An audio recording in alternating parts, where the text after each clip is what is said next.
NHS Finance Inclusion Conference, and today we are going to talk about the issues with one of the protected characteristics about age. So the conference, hopefully that you're all joining, is the Challenging Ageism and Promoting Inclusion Conference. So before I make a start, let me just introduce myself. I'm Yalini Roberts, and I'm CFO at HRCH, which is a small community trust, and also I'm CFO at Kingston Hospital, which is an acute trust in Surrey. I've been asked to just do a few sort of housekeeping items first of all. So if we can first of all make sure that those of you who can put your cameras on, that's also really helpful for people who might have any hearing impairments, and that would be great. So, and certainly have your cameras on when you are asking any questions. In terms of questions, if you've got any questions, either raise your hand or put a question in the chat box. If you can, just make sure you keep your microphone on mute, unless of course you want to speak. And we also encourage that you do some tweeting using the hashtag NHS Finance Inclusion title. So Romana's already asked, but there will be this will be recorded, and it will also be made available on YouTube over the next couple of weeks. But of course, we'll only do that where speakers have given their permission in advance. Because it covers you from an IG perspective. So, okay, so I think that's someone that needs to put themselves on mute. So that would also be helpful. So I am going to make a start properly, if that's okay. So we've got quite a few people coming to present today. We've got lunch at about 1 o'clock, and we'll take a break for about 40 minutes, and then we've got a whole host of speakers in the afternoon as well. So hopefully it'll give you a nice balance of information, and also please be as interactive as you can. So Becky, are you all right to share the slides? So today, of course, we're looking at one of the 9 protected characteristics, and we're talking about challenging ageism and promoting inclusion. I thought it might be helpful just to remind us, if you just go to the next slide, please, Becky, about the workforce life cycle. If you like, we're sort of like a river with a natural ebb and flow, and we spend the first few years of our lives, you know, through education before we enter into work. And then, you know, from a workforce perspective, you know, we've got higher rates of inactivity amongst our younger people when we're, you know, looking at, and this is a CIPD statement, the inactive student. But then we sort of, you know, get more active in our workforce and in our work life. And then we think about, you know, our career development. And then after we've done that, we sort of ebb into the middle part of our workforce, looking at what we're doing, where we want to go, and then saving for retirement.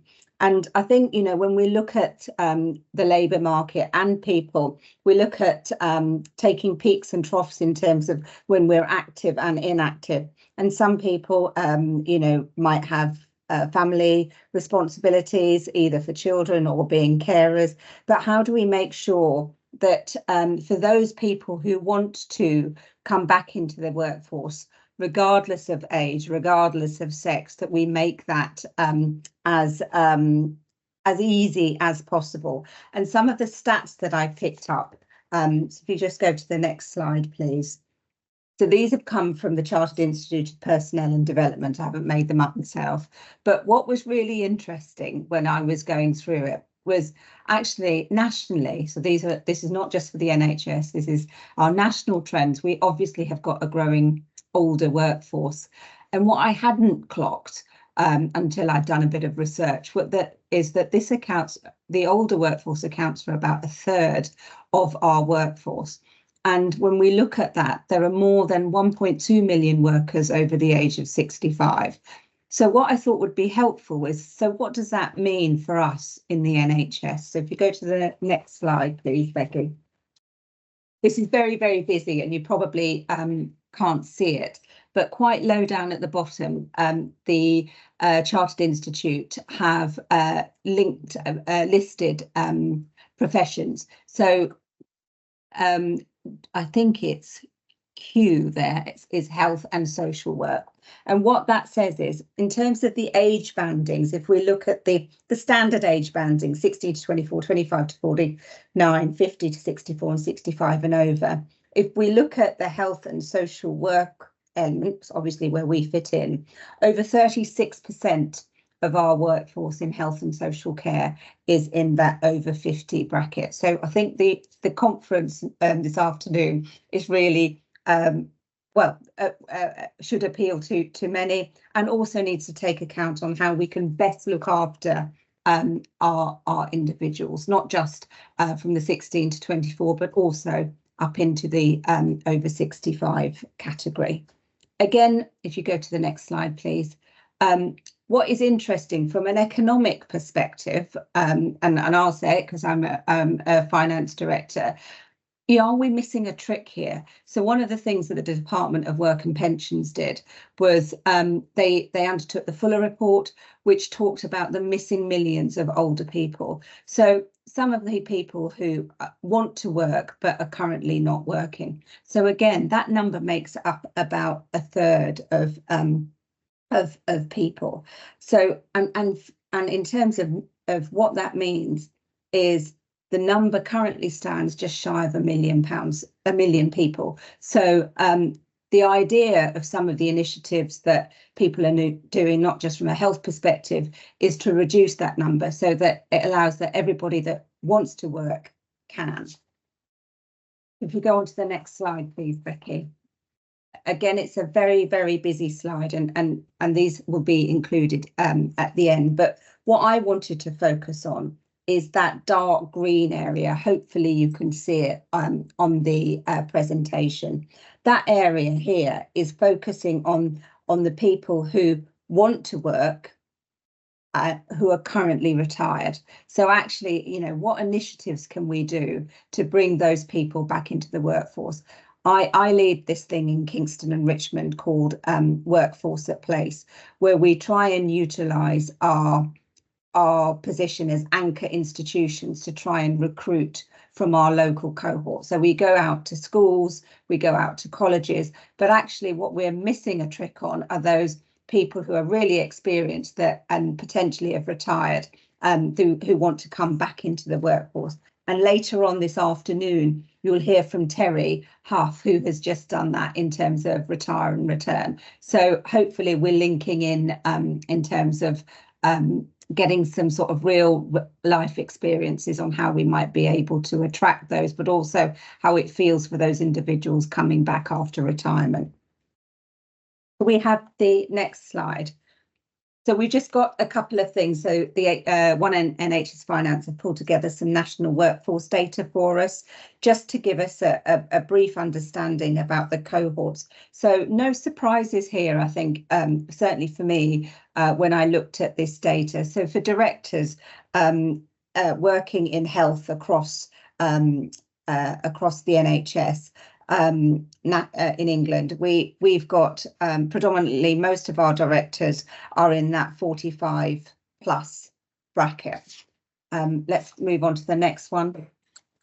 And similarly, when we look again at our bandings from banding 7 to VSM, again currently highly weighted in terms of the 45 plus. Now, what you can say is that's because people have come in from grassroots and have worked up in their careers. But I suppose there's a couple of things we need to think about when we're talking about the conference today. How can we make sure we keep those skills and knowledge within the NHS? How can we use some of these members of staff who might want to work in a more flexible way and make sure we retain talent rather than losing them because we're unable to offer them a flexible alternative? And again, similarly, so the next slide, please, Becky, a similar story, even for the band 6s and below. So it's really important, this this conference from that perspective. We also then thought it'd be helpful, so next slide please, to understand the male and female split in terms of age as well. So we've got obviously potentially not a surprise, most of the individuals, certainly from a CFO perspective, most of my peers are males. Next slide, please. But what is interesting, and I think we'll come on to hear from Nicola later on this afternoon, is the impact that age has on women. And actually, I'm really, really looking forward to Nicola's talk. You can see here predominantly a lot of our staff fall into that category. And actually, a lot of our staff who are going through changes and the menopause will find it difficult. So I think I'm really, really keen to hear from Nicola's lived experience. And finally, just the last slide there on age, just showing a similar, so next slide, please, Becky, a similar position from 6 and below. So if we move on, so next slide, please, Becky. Why is it important? Why is it important? Why am I enormously pleased that you're all here today? We've got to combat discrimination. There is sometimes a negative approach to ageism, both young and older. And again, we'll have I think it's Lola coming in to talk about her lived experience as a younger colleague. But I mentioned it before. We've got to utilise and learn from the experience that people have. We've got to encourage that intergenerational collaboration. One of the things that I really want to try and do, and I was really lucky, I was really fortunate to hear from the people at Virginia Mason in Seattle, where they have had an experience of losing a lot of very skilled, very experienced nurses because of the traumas of the pandemic. And they've just said, look, I can retire now. I don't want to have this. I've got burnout. I simply can't continue. And what they found in that organisation was that a hell of a lot of knowledge and skills walked out the door. And what they've just trying to pilot at the moment is they're trying to do this thing called virtual nursing. And what that is using the cohort of people who have retired and saying to them, can you work from home and buddy up with a HCA or a newly qualified nurse? And can you be their buddy? So you're at home on a screen, so you're virtual, but you're giving the training to your junior staff. You're also assuring the patient that there's a skilled person there, and that collaboration of information, skills, confidence is something that's really important. And not only does it give confidence and will support to the newer member of staff, what they've seen is they've seen a massive improvement in their patient scores in terms of the fact that they were assured, they felt their questions were answered in a timely way. So again, that's just an idea of something that's actually happening in the States, but something that we should think about taking on here. The other thing that we'd like to do is support career development. And you'll hear there are obviously, as we grow older, there are different needs that need to be met. And how can we as employers and managers best meet the needs of an ageing workforce? Can I have the next slide, please, Becky? Of course, it wouldn't be an inclusion conference without us obviously touching on the importance of creating an inclusive culture. So in terms of recognising the fact that if we can combat ageism, we obviously value our diversity. We make sure there are equal opportunities. We want to break those stereotypical rules. We want to be an organisation and organisations that give the allow for adaptability, allow for flexibility, and then also make sure that that in turn makes our staff a bit more resilient. And I've touched on collaboration, but I think the other thing that if we enhance these values, the other thing that falls out from here is you get really engaged members of staff.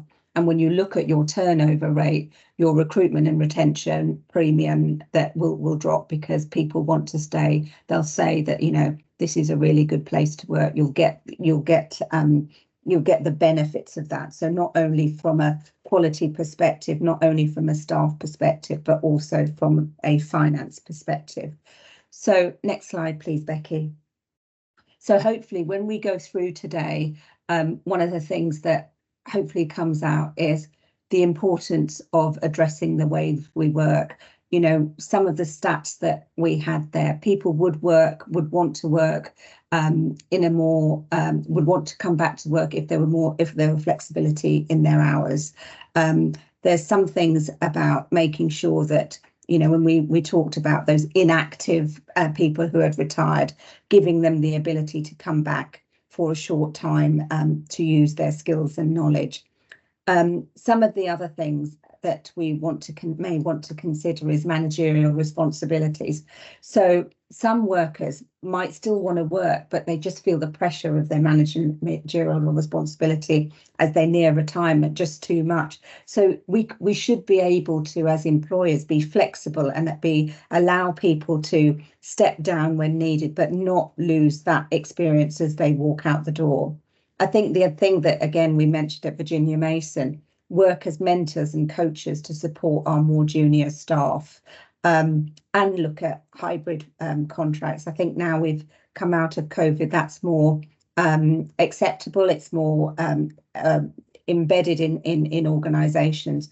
Does that mean we can then also tap into a bit of a workforce that otherwise we would have not been able to harness?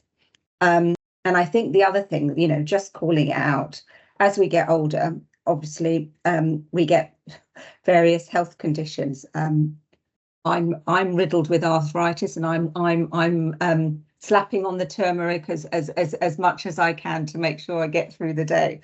But you know, that sort of helps in terms of not having a big plate, not having a big travel to work.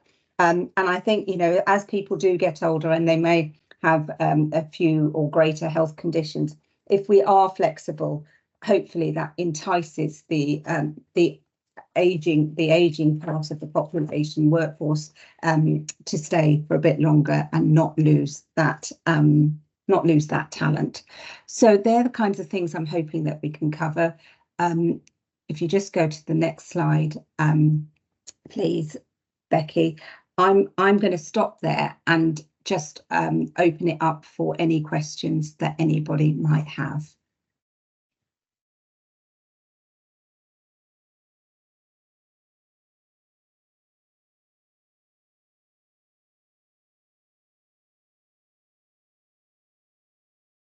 No?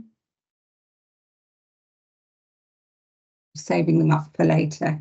Becky, I think I've just seen that Niall's arrived. Have we got Claire as well?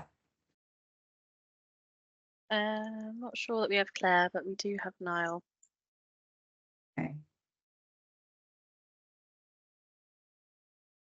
I think I'm doing quite well, Niall. I think I'm slightly ahead ahead of time. Let's see.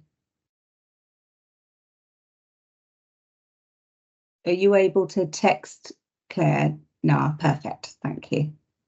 Thank you.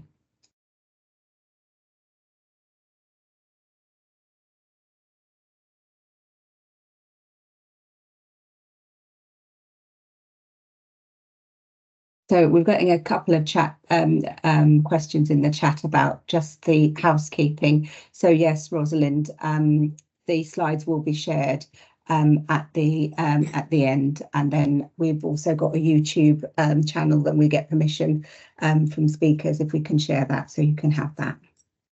So welcome again, Claire. So I'm really, really pleased to introduce both Claire and Niall. So Claire Everett is the head of Ageism campaign, and Niall Ryan is your campaign manager at the Centre for Ageing Better.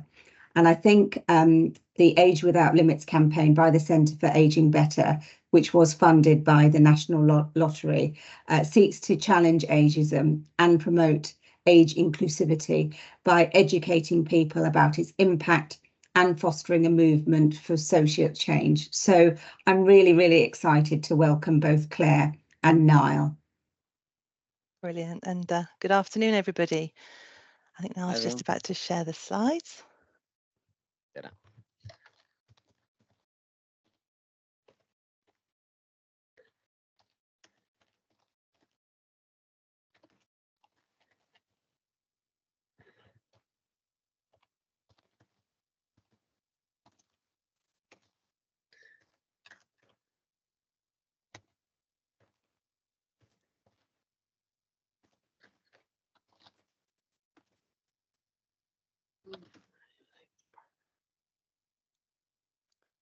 Hopefully you can see that okay?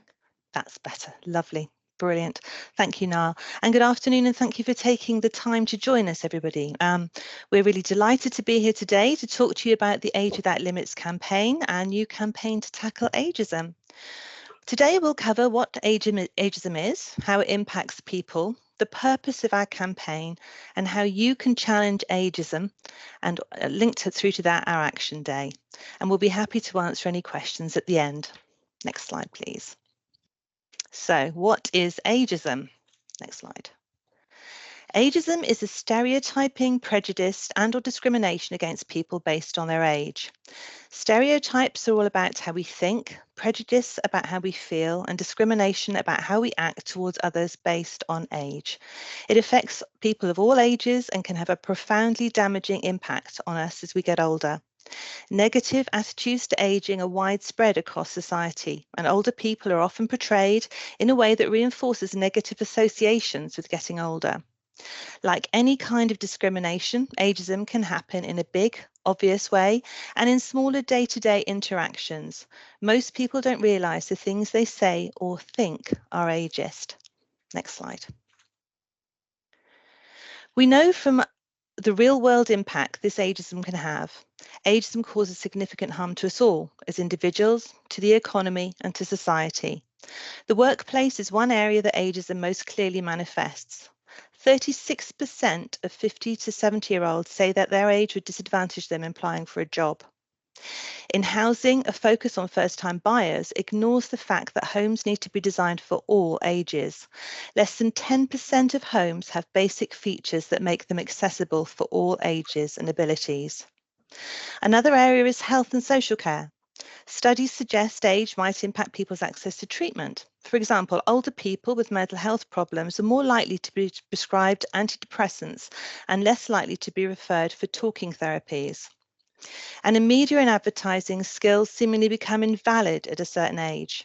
In advertising, over 50s are largely absent, at least from the marketing of everyday products, and the industry itself could even be described as anti-aging. This is despite over 50s accounting for 54% of total household consumer spending. So clearly the industry is missing a trick here. Next slide, please. And here are some stats and figures about ageism, some of which may surprise you, and others that highlight how ageism can affect different parts of our lives. 1 in 5 employers believe that age discrimination occurs in their own organisation. 1 in 5 older people live in poverty, yet the idea of the rich baby boomer remains common in the media. Just 1 in 4 TV ads feature characters aged 50 or older, and 1 in 20 feature characters aged 70 or older. Older adults are the most likely to volunteer, vote, and provide unpaid care. And just 2.5% of older people aged 65 and over live in care homes, yet the public think it's more like 25%. Next slide, please. So let's talk about the campaign. Next slide. It's clear from all the statistics I've talked to you about that we need to change the way we think about ageing. So let's change the way we think about ageing. This is our mission statement of our campaign. Next slide, please. Why do we need a campaign to tackle ageism? As you may know, the Centre for Ageing Better has spent a number of years now researching ageism, where it shows up in everyday life, how people feel it, and the impact that it has. The case is very clear that we really need to do something to challenge ageism and the negative attitudes to ageing that are so prevalent across society. We can all experience ageism. Indeed, it's the most widespread form of discrimination in the UK. Half of older adults in England experience age discrimination in the last year, and almost a third of people hold ageist beliefs. From a work perspective, older applicants are less likely to be hired, and once employed, less likely to receive training. Ageism affects people of all ages, but our research has shown the damaging effect it has on us as we go older.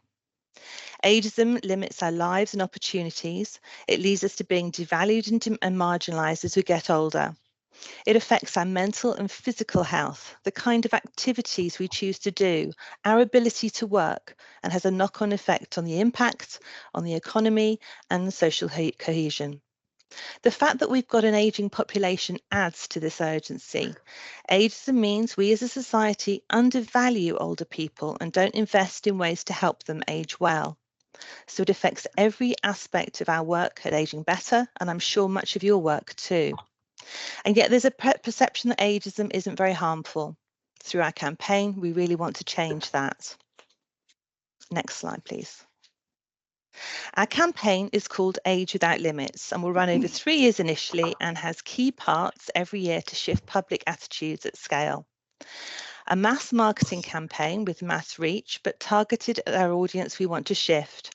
Our first ads ran this January through to March.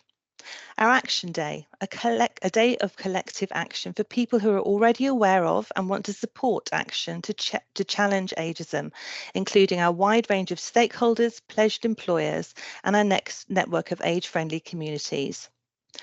We also run some always-on campaigning, mini campaigns and PR moments and commentary throughout the year. And we're undertaking a lot of wider work to build a movement. So we're not just challenging attitudes in isolation, but using the interest we generate in the campaign to encourage people to get together to take action in their workplaces, the sectors they work in, and in their communities. We've built a set of tools and resources to help them do that. Robust evaluation is built in throughout, which enables us to monitor the impact of different parts of the campaign, as well as the longer-term difference in public attitudes.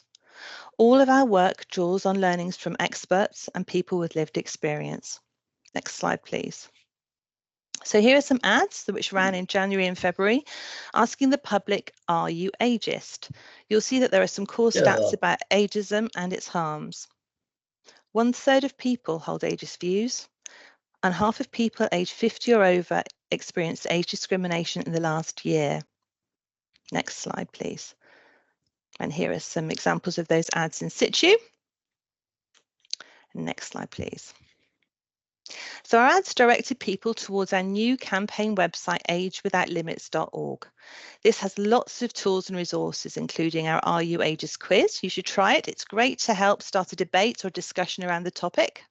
An online animation, a guide to challenging ageism in everyday conversations, our image library, which has about 3,000 images showing a more realistic depiction of aging to help challenge stereotypes of older people, and it's updated regularly. We've got links through to our employer pledge, our age-friendly communities, and resources for professionals, including a communications guide and a guide for businesses. And we've got case studies and ideas for taking action to make communities more age-friendly. Over to Niall. Thanks, Claire. So yeah, as you can imagine, lots of the interest and engagement with our campaign has taken place on social media. So we are on Twitter, or X as it is now called, LinkedIn, Facebook, and Instagram, and we are tweeting under the hashtag #AgeWithoutLimits. So what exactly are we asking people to do? So as Claire mentioned, year one was all about building awareness and understanding of ageism. Now, the most important action for this year was to get people to reflect and to ask themselves if they themselves have ageist attitudes. That was core to our thinking behind the direct question in our ads, are you ageist? The second action we were looking at was to get people to visit the website, agewithoutlimits.org, and specifically to take part in the quiz. As Claire mentioned, it's a fun device to help challenge some common ageist thinking and to help us start a debate, which is shareable online. The third action was to get people to learn more about ageism by accessing our practical resources and tips to help people develop their understanding of the topic. So these have been designed to help people identify ageism and to challenge some of their own thinking. And then finally, to take some sort of wider action. And this can be done in lots of different ways, depending on the level of interest, engagement, or understanding with the topic. So you could sign up to our newsletter. So sign up to the movement and share our content on social media. If we are dealing with employers, they can sign up to our employer pledge, which is to make a commitment to retain and recruit older workers. Another element is to sign up to be part of our action day, which I'll speak more about at the end. And finally, to access our resources to help people make changes in their professional lives or their communities and making the places they work and live in more age-friendly. So earlier in the presentation, we defined ageism as a prejudice that's hidden in plain sight. Now we're going to look at how you can personally challenge ageism. So our research found that more than 40% of people have never really thought about ageism before. So many of the people we interact with may be considering the topic for the first time. Now, from our research, we know that we can see and hear ageism every day, often without noticing it. And this includes many different situations. So in social situations or online, where negative comments about aging and older people are pretty normalized or dismissed as being harmless banter.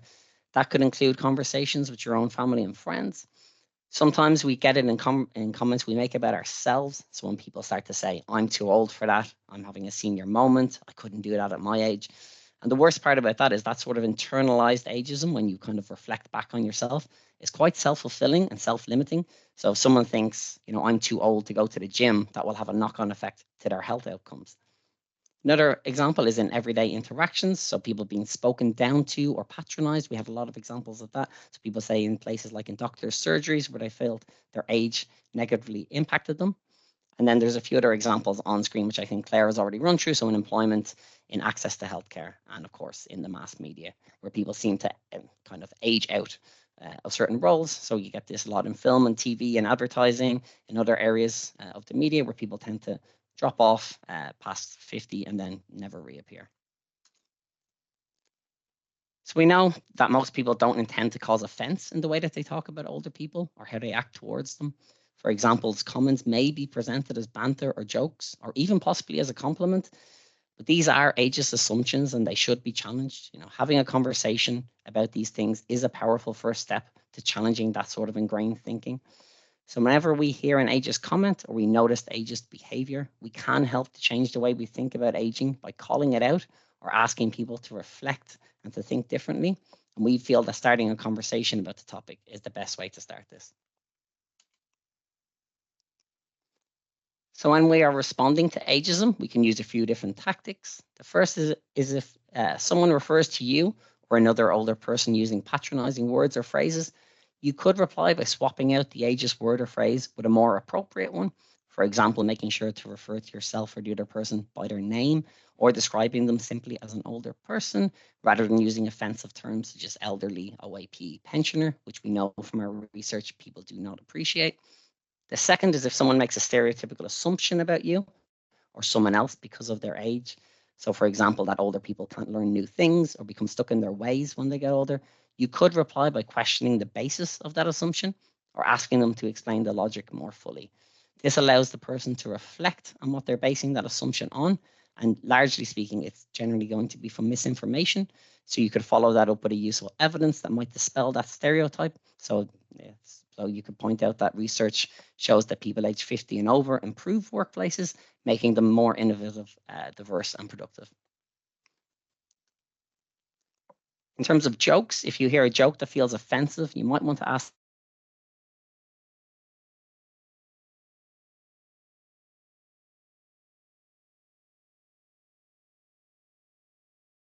if they received that sort of comment themselves.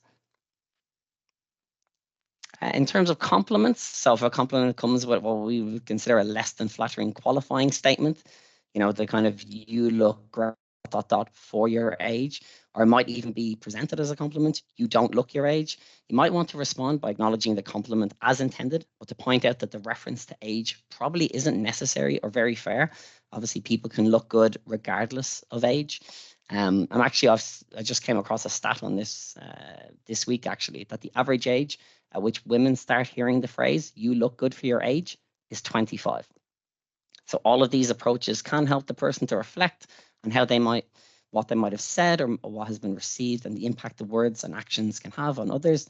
And this is pretty essential to changing the way that we all think about age and aging.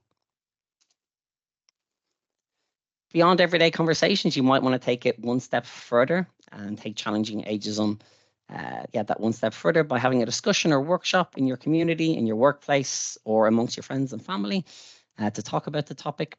What you choose to do and how you do it is up to you, but here are some points to consider. The first is to consider your format. So your discussion or workshop, members of a local group who meet, I don't know, once or twice a month. It could be a workshop with your colleagues at your workplace. You might choose to invite a mix of all ages, which we would recommend, young and old alike. Some of your friends and family, people from local clubs, people from organizations you volunteer at. It could be workplace colleagues, including managers. You might want to consider some rules, some ground rules.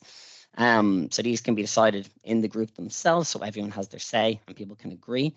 But some things to consider would be putting setting phones and electrical devices aside so people can be present, listening and asking questions, respecting confidentiality, and participating to the fullest of everyone's ability, and making sure you try to include every individual voice around the table.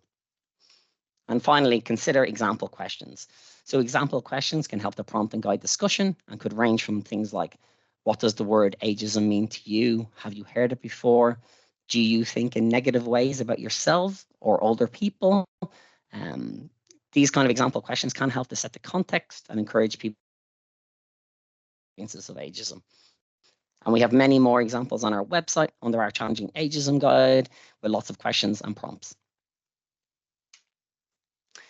And then finally, I just want to mention our Action Day. So our Action Day is a day for individuals, communities, and workplaces to learn, take action, and help change the way we all see aging. So we had our first Action Day this year in March, and our next one will be taking place next year in June. So that's June 2025. And every year, the Action Day will have a theme. This year's was See and Be Seen, which is all about improving the sort of representation, how older people are viewed in society. So we're absolutely delighted that so many people and community groups across the country managed to take part. We had more than 60 events across the UK who helped to interpret the theme of See and Be Seen in a variety of different ways. And those included, these inspiring events helped to change the way we all think, feel, and act about aging. So for the Action Day itself, we created some free downloadable materials to support actions. The action pack contained plenty of ideas to help individuals and communities make their day a success. So that included things like tips for social media and blogging. We had social media templates and guides for putting on various different events. So we want this first year to be a sort of exciting build and a buzz and a build of momentum for years to come. And just to mention that all of the materials are still available to download and use on our website. And that includes a bunch of materials which are not specific to the theme or related to this year. So things like conversation starters and a quiz. And finally, to end the presentation, I would like to show you a short film which demonstrates the importance of the theme of the Action Day by highlighting our age-positive image library, as Claire already mentioned. So this is a collection of photos which shows what we like to think of as more realistic and positive depictions of aging to help people challenge those kind of stereotypes of older age. The library now contains 3,000 images. It's regularly updated and it is completely free to use. So here's the important part. Hopefully the tech holds up on me. Inside, I'm still a Peter Pan, still young at heart. I feel more excited, more energy. I don't feel old. I can still dance for 5 hours without a break. If you don't see those things represented, how do you know that's possible? If you think about it, aging is as good as you can hope to get. The Centre for Ageing Better have an image library of positive images of older people. It gives organisations, individuals, all kinds of projects access to free images that show who we really are and what we really do. I want to show that older people don't have to be dull and dowdy. It made me feel great to be a part of that. Every one of those photos show part of the person's personality. It was very exciting to see people you recognise in an advert. A friend of mine, he sent me a photograph saying that, Vic, I just seen you on Underground Station on the billboard. It was great seeing myself, you know. I have seen a lot of photos of older people being helped. That is not all of us. We all want to maintain our independence as long as we can. We should stand out and be bold.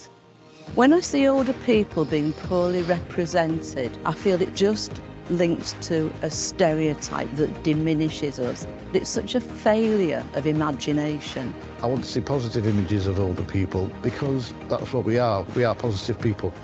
We all are going to age, so why not represent us all? It's not about looking younger, it's about looking like who you are.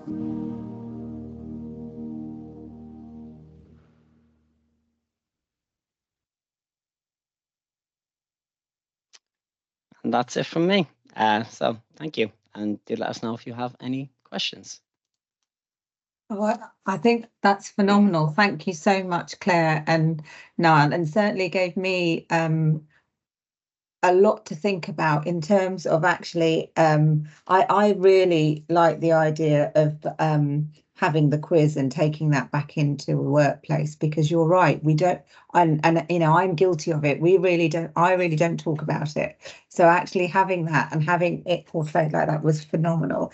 And we've got some hands up here. So I'm going to go to, let's see, I think I can't see your name. So if, hang on a minute, this is not working. Oh, it's Nasreen. So Nasreen, do you want to say who you are and ask your question? Hi, I'm Nasreen Akhtar. I work at the RUH in Bath and I'm a divisional finance manager. So my question was, thank you very much to everybody who's presented so far. With regards to the campaign, it seemed to be focused on older people, and I was thinking nowadays there's a lot of criticism of Gen Z, millennials, and those sorts of comments that are made in a negative connotation. Is this specific campaign, I appreciate they can't always address everything, is this just specifically for ageing as you get older rather than all ageism?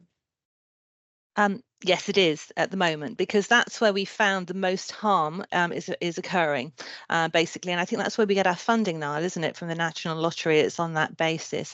That's not to say it doesn't exist in other areas, but I think that's the focus that we have been given as an organisation, and that's where we think we can make the most difference. Yeah, I think the thing I'd say there, exactly on Claire's point, is, yeah, we acknowledge that ageism occurs at all ages. But yeah, I think a lot of it comes down to, well, we say that it's even the Centre for Ageing Better's work, not just this Age Without Limits campaign, is focused on older people now and in the future. So we're trying to consider that sort of ageing population lens. But yeah, because of the way our funding works, it is specifically going to be looking at that older age range. Thank you. Thanks. Louise, do you want to ask your question, but also introduce yourself as well, please? Yes, thank you. Thanks for a lovely presentation. That film at the end was really uplifting to see all those positive and different, those very diverse images of older people. My question was going to be around, I think it's looking for examples. It's trying to think of what things when maybe people are ageist and people have perceptions of older people in the workplaces. I think, Niall, you mentioned about older people. We could point out older people improve workplaces. What sort of way, what examples could you think of how older people can improve a workplace? Yeah, I'd need to pull out the stats. I don't have them to hand. I think, yeah, our colleague who works on the work side of things will probably be a better place for this one. But we know that like multi-generational workplaces are just more efficient and more productive. So age is obviously a factor in that. We know that multi-mixed teams are also do the exact same thing. So older people in the workplace, there's also a kind of misnomer about older people, that you'll hit a certain age and that this person won't be around for very long, when actually it's the counter. So you could start in a workplace at 50, and people of that age tend to be more loyal and tend to stick around in workplaces for longer periods of time than younger people. So you think, you know, that person could end up working there for 15, 20 plus years, whereas someone in their 20s, 30s, it's much more unlikely. So when you're putting people forward for things like training and career progression, you need to consider the likelihood that the older age group need to be included in that as well. And there's also this idea that it isn't worth spending the time and effort on those older age ranges, which is just, I think the stats bear out that just isn't true. Yeah, and just building on that, there's the experience that older people bring to the age, you know, to this workforce as well. And our office is sort of very diverse in all sorts of ways. And I think it's great that when we have older people in the office working with the younger people, there's a really lovely, I don't know, dynamic in the office. And there's a lot of people learning off each other all the time. So there's an awful lot there. But if you need more on the employer side, we can get that for you. Yeah, that would be really helpful. I'm just thinking if we do regular EDI sessions on our one of our corporate team meetings, it'd be useful to have some stats to maybe do one of those Q&A type sessions that you were talking about. So some stats on it would be brilliant. Thank you. Or would you like somebody to come along and talk to that session? Oh yeah, that would be great. Yeah, I'll look for a date. If we get contact details at the end, I'll look for a suitable date. That would be brilliant. Yeah, thank you. No problem. Yeah, that'd be perfect. Yeah, John, who works on our work team, he leads on our employer pledge. He'd be perfect for that. Sounds good. Thank you. Claire, now can I just ask a follow-on question from Louise there? You said that, you know, that potentially as employers we don't give older people the opportunity in terms of training and development. From your sort of research, do you also feel that sometimes an older person, because they don't feel valued, doesn't even bother putting themselves forward? Is that something that you've experienced?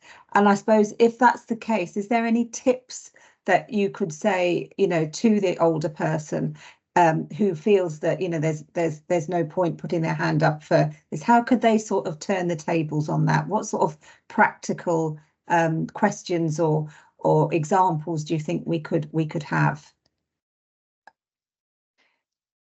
I think people certainly don't put themselves forward. I think that's very much part of the self-fulfilling, you know, prophecy thing that we see coming through constantly.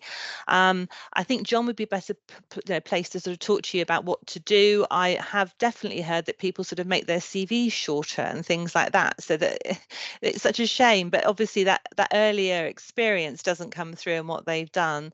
I think also just to make what you're doing currently very vibrant in the way you present yourself when you're going for a job. I think that must be the way to do, and perhaps bring some of these other examples through. The fact that it's happening, of course, is not acceptable, but you have to bear with where we are until we get these attitudes changed with the campaign. Anything to add, Niall? Yeah, I think I was going back to the earlier stat we had in the presentation. I can't remember exactly what it is, but some 36% of older candidates who say that their age is a disadvantage for them when applying for a job. So obviously they've gone through the middle of this process. And to be completely honest, a lot of it really isn't on the individuals, and a lot of our work is to do with trying to move employers in the right directions, making sure they've got, like, what's the term for it? You know, blind applications in terms of age. So you're not seeing that, because once people get to present their ideas and present who they are in interviews, they tend to do very well. You know, we just don't want employers ruling out people because of their age, or the idea that there might be a health implication because of someone at a certain age. So yeah, a lot of our kind of policies and rules would be around recruitment and retention of older workers, which is largely being focused on the employer or HR side. Okay, that's really, really helpful. Thank you. I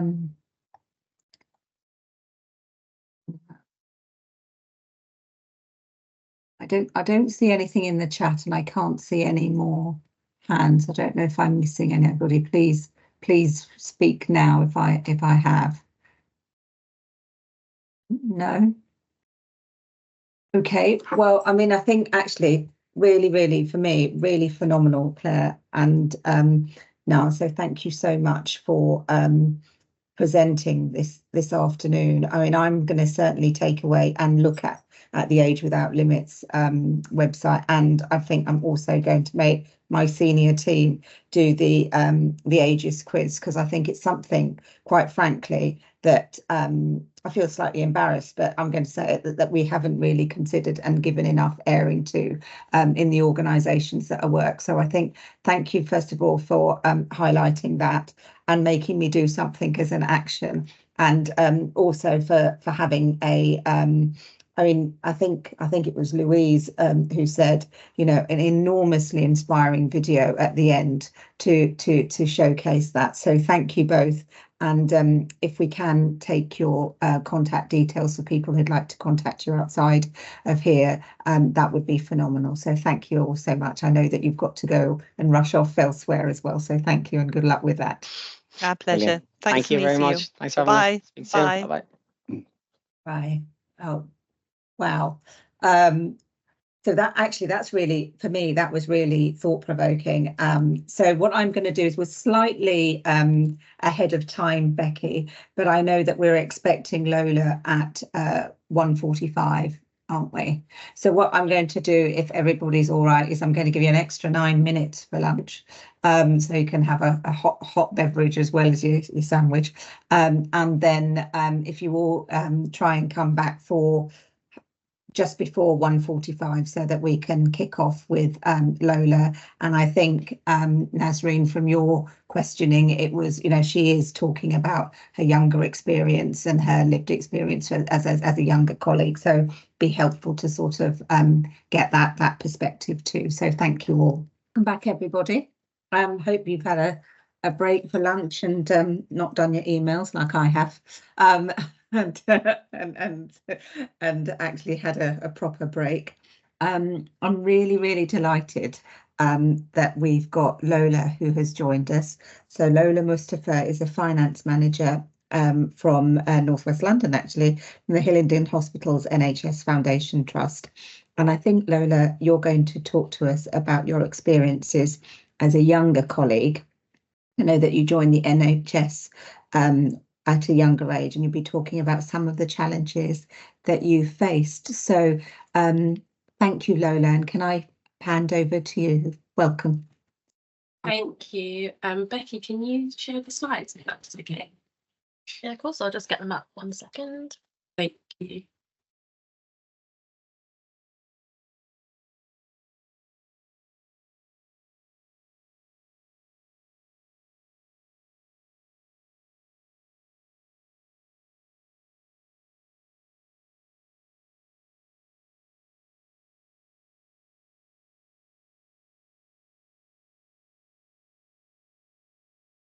Perfect.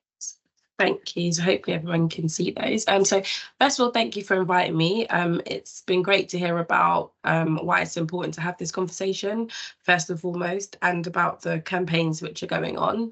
So it's interesting around ageism, as we often think ageism is targeted at our older colleagues, but I believe ageism occurs in all ages, and it can happen to anyone. And hopefully through my journey, you can hear some of the things that have been said to me, which I feel are quite appropriate, and it's kind of considered ageism as I know now.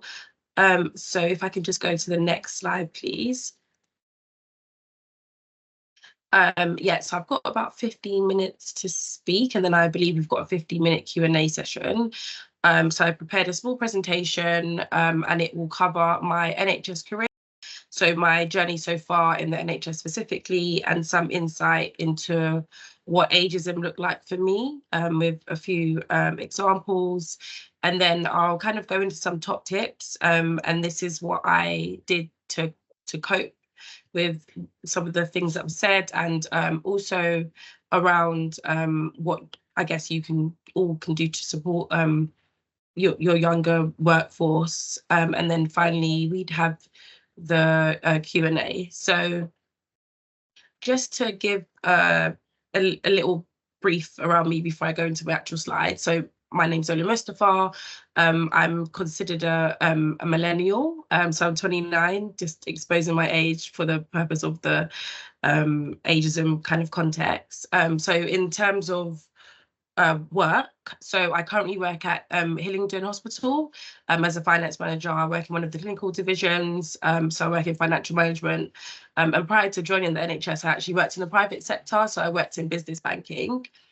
In terms of background, so I'm from London and in an inner city borough. If anyone's from Southwark, that's where I currently reside. In terms of education, so I went through what they call the traditional educational route, so GCSEs, A levels, degree, etc. And just a fun fact about me, so I'm quite interested in social justice, and also a good news story for me is I recently bought a house, so I'm now a first-time buyer. So on to the main event, which is, next slide please, my NHS career.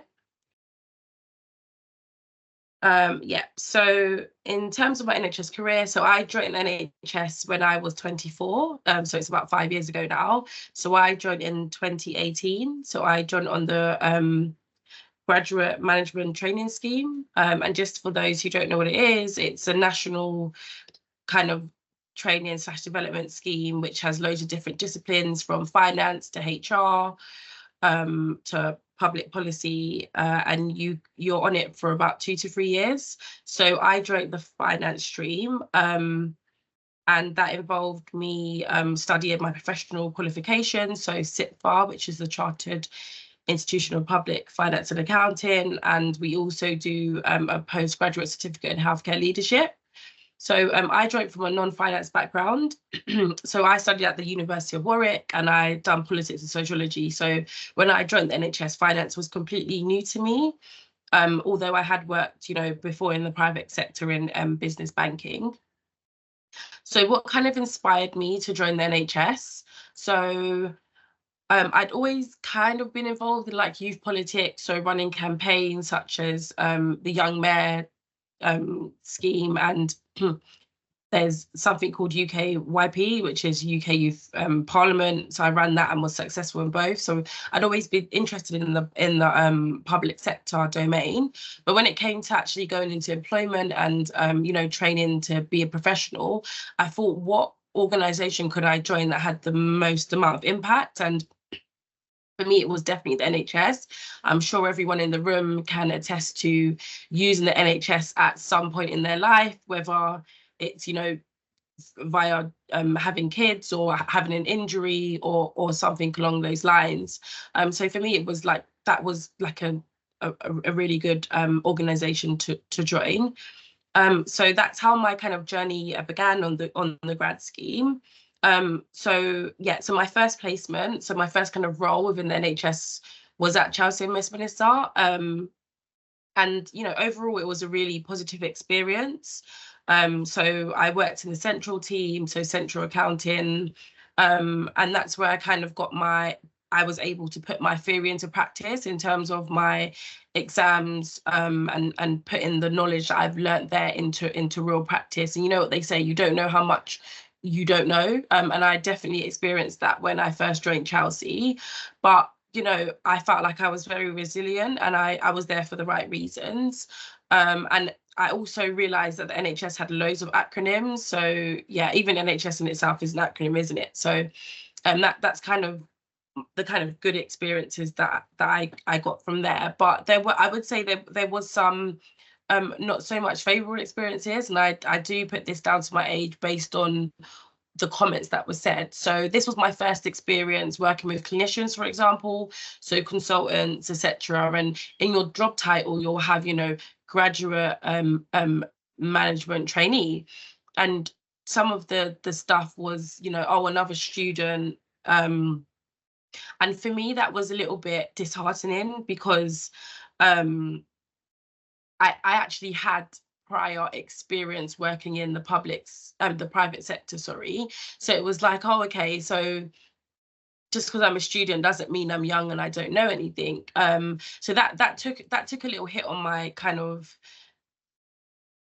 I guess, my confidence a little bit. But the resilient person that I am and was at the time, I thought, what can I do to show, especially clinicians, that I'm not just a young student that's, on another training scheme, that, is trying to progress. So what I did is I actually did like budget holder training for new doctors that were on a consult that was going on to a consultant route, and I feel that showed them that I knew my stuff in regards to finance. So that was something that was set up by my placement manager at the time, who was amazing. But for me, I almost felt like, you know, we should foster an environment of learning, especially because you've got junior doctors, like Chelsea's a teaching hospital. So I thought just because of my age doesn't mean that I kind of don't know anything. So that's what I kind of experienced there. But overall, it was a really good experience. And I got my first taste of project work. So one of the senior finance members actually believed in me, and they saw that, you know, even though I am on this graduate training scheme, I must, you know, because it's quite competitive, I must have some kind of smartness, if I could say, to me. And they actually let me lead on a project, the IFRS 16 project, which is basically the new accounting treatments. So it was really nice to see that someone did believe in me, despite, you know, how old I was at the time. Onto my second placement then, which was at St. George's. So again, I'd say overall, this was generally a really good experience. So one thing I would really, you know, amend St. George's for is that they do have a really fostering environment for learning and development. They have their own internal graduate scheme for finance students, where they do, it's similar to the national grad scheme, but it's run in-house. And they really, a lot of the finance colleagues are actually ex-graduate scheme members as well. So within St. George's, I'd say that just that whole learning environment and the fact that they really welcome development, I'd say was really a positive experience for me. Being on my second placement on the grad scheme, it also opened the door for other opportunities for me as well. So I did this, obviously it was COVID when I was at St. George's towards the latter part, and I actually was seconded in an operational role in endoscopy to help with the endoscopy recovery plan. And what was really interesting about that was, in ops, this is just my personal experience, I feel like they have a slightly different attitude to age, in the sense that me coming in, still being a student, still having that same grad XYZ in my title, no one didn't really see that as a negative. I think they saw that as a positive, and they took me on board really well. Whereas I feel like within finance, sometimes they would see grad in my job title and think, you know, she's young and she's still a student, she's still learning, which is true, but doesn't mean I don't know what I'm doing. I'm here to do a job at the end of the day. And I felt like I did my job quite well, especially because I came with prior experience. So that's something that I feel like if you was to take anything on board in your own organizations, it's just about creating that environment where learning and development is good for all. People that were senior to me as well in St. George's were also doing like MBAs, for example, through the apprenticeship levy and stuff like that. So it was a real environment to, you know, foster learning and development, which I felt was really good. And then I did a secondment at KPMG as well. And that's where I felt my age didn't really matter at all, because it was all about my experience. Because I was working with clients that wanted to mirror the NHS, anything that I said was like gold, basically, because I came with experience. I kind of knew the lay of the land in terms of finances, and I had a little bit of operational experience behind me, and that's where I really felt the value. So I always was kind of not upset, but I always felt like almost disappointed that we're focusing too much on how young our students are or how young our emerging colleagues are within finance, instead of focusing on what they can really bring to the table. So on to a new era, so post graduate scheme, and this was moving on to 2021 now. So this is, I guess, my most current role. So I started as a finance manager, and then I got seconded into a finance business partner to just fill in an interim gap, which lasted 14 months, but it was interim when first starting the job for one of the finance business partners. Now, I would say this was actually my most challenging experience in terms of ageism. So, you know, with a lot of the trust now, we're we're trying to improve our finances. So we have external consultants coming in and you know, having meetings with them, especially initially. Some of the terminology that was used was quite disheartening. I'll give you an example. So they'll say they would say a finance term, but they'll say, oh, you don't know what that is, Lola. I doubt you know what that is. It felt quite condescending, in the sense that just because I'm probably the youngest person in the room doesn't mean that I don't know what you're talking about. And for me, it did kick in an element of imposter syndrome, which I tried to shake off in the beginning of my journey in the NHS, because I didn't come from a finance background, and it just brought it all back to light, which was, you know, really difficult for me, if I'm honest, because again, just because I'm young doesn't mean I don't know what I'm doing. I have the same qualifications as everyone else. I know experience is amazing, and you only get experience and you get more and more as you grow older, but there is a lot of us that are young, and we're willing to put in the extra time to get to the level that a lot of our seniors are, and I feel like that wasn't valued at all. So I did have a lot of imposter syndrome, to the point that in one of my meetings I actually had to say, you know, the way you're speaking to me doesn't align with our values. So we have the care values at Hillingdon. And for me to say that, I'm a little bit introverted, so for me to say that, it was just, I just felt like it was unacceptable. I felt like I wasn't being taken seriously, and bearing in mind, I'm the finance business partner for that division, so I am the most, at the time, senior person in that room in terms of finances. I will be making the decisions, so it's very disheartening on one for myself, and also I feel like I'm doing a disjustice to my clinical services, in the sense that maybe what I'm saying won't be taken seriously, and then this meeting has to happen again. But yeah, like I said, I dealt with it by saying, you know, the values, like what you're saying isn't in line with the values. But in all honesty, I shouldn't have had to say that. I feel like everyone should value what people bring to the table, and that's why I say there's value in values. Because had, you know, that Hillingdon hadn't had those values, I wouldn't have had nothing to refer to. I would have had to stay mute.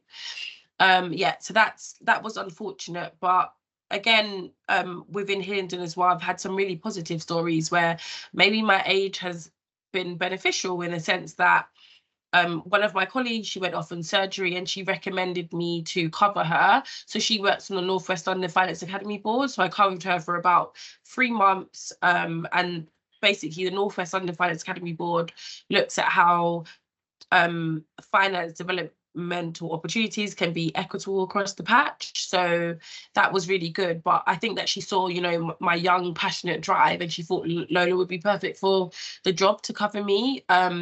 So that's a way that, you know, within Hillingdon, people look beyond your age and just see your passion, your drive to do well for your team, and most importantly, do well for your patients. And that's why I got recommended. So just to conclude this slide, I would say most of my ageism experience in that came after the grad scheme, because you can, when you're on the grad scheme, you are kind of still learning. Everyone recognizes that, but I guess after that, you're out there on your own. And if I didn't have really good managers, for example, if I didn't really align with my trust values, I would have definitely felt that, I don't know, you could almost want to quit, and you think, okay, let me just not be so ambitious, or not want to work really, really hard, and not want to work really, really hard for patients, and just wait till I'm older where I fit in look wise, which I think is crazy, because I would never think to say to an older colleague,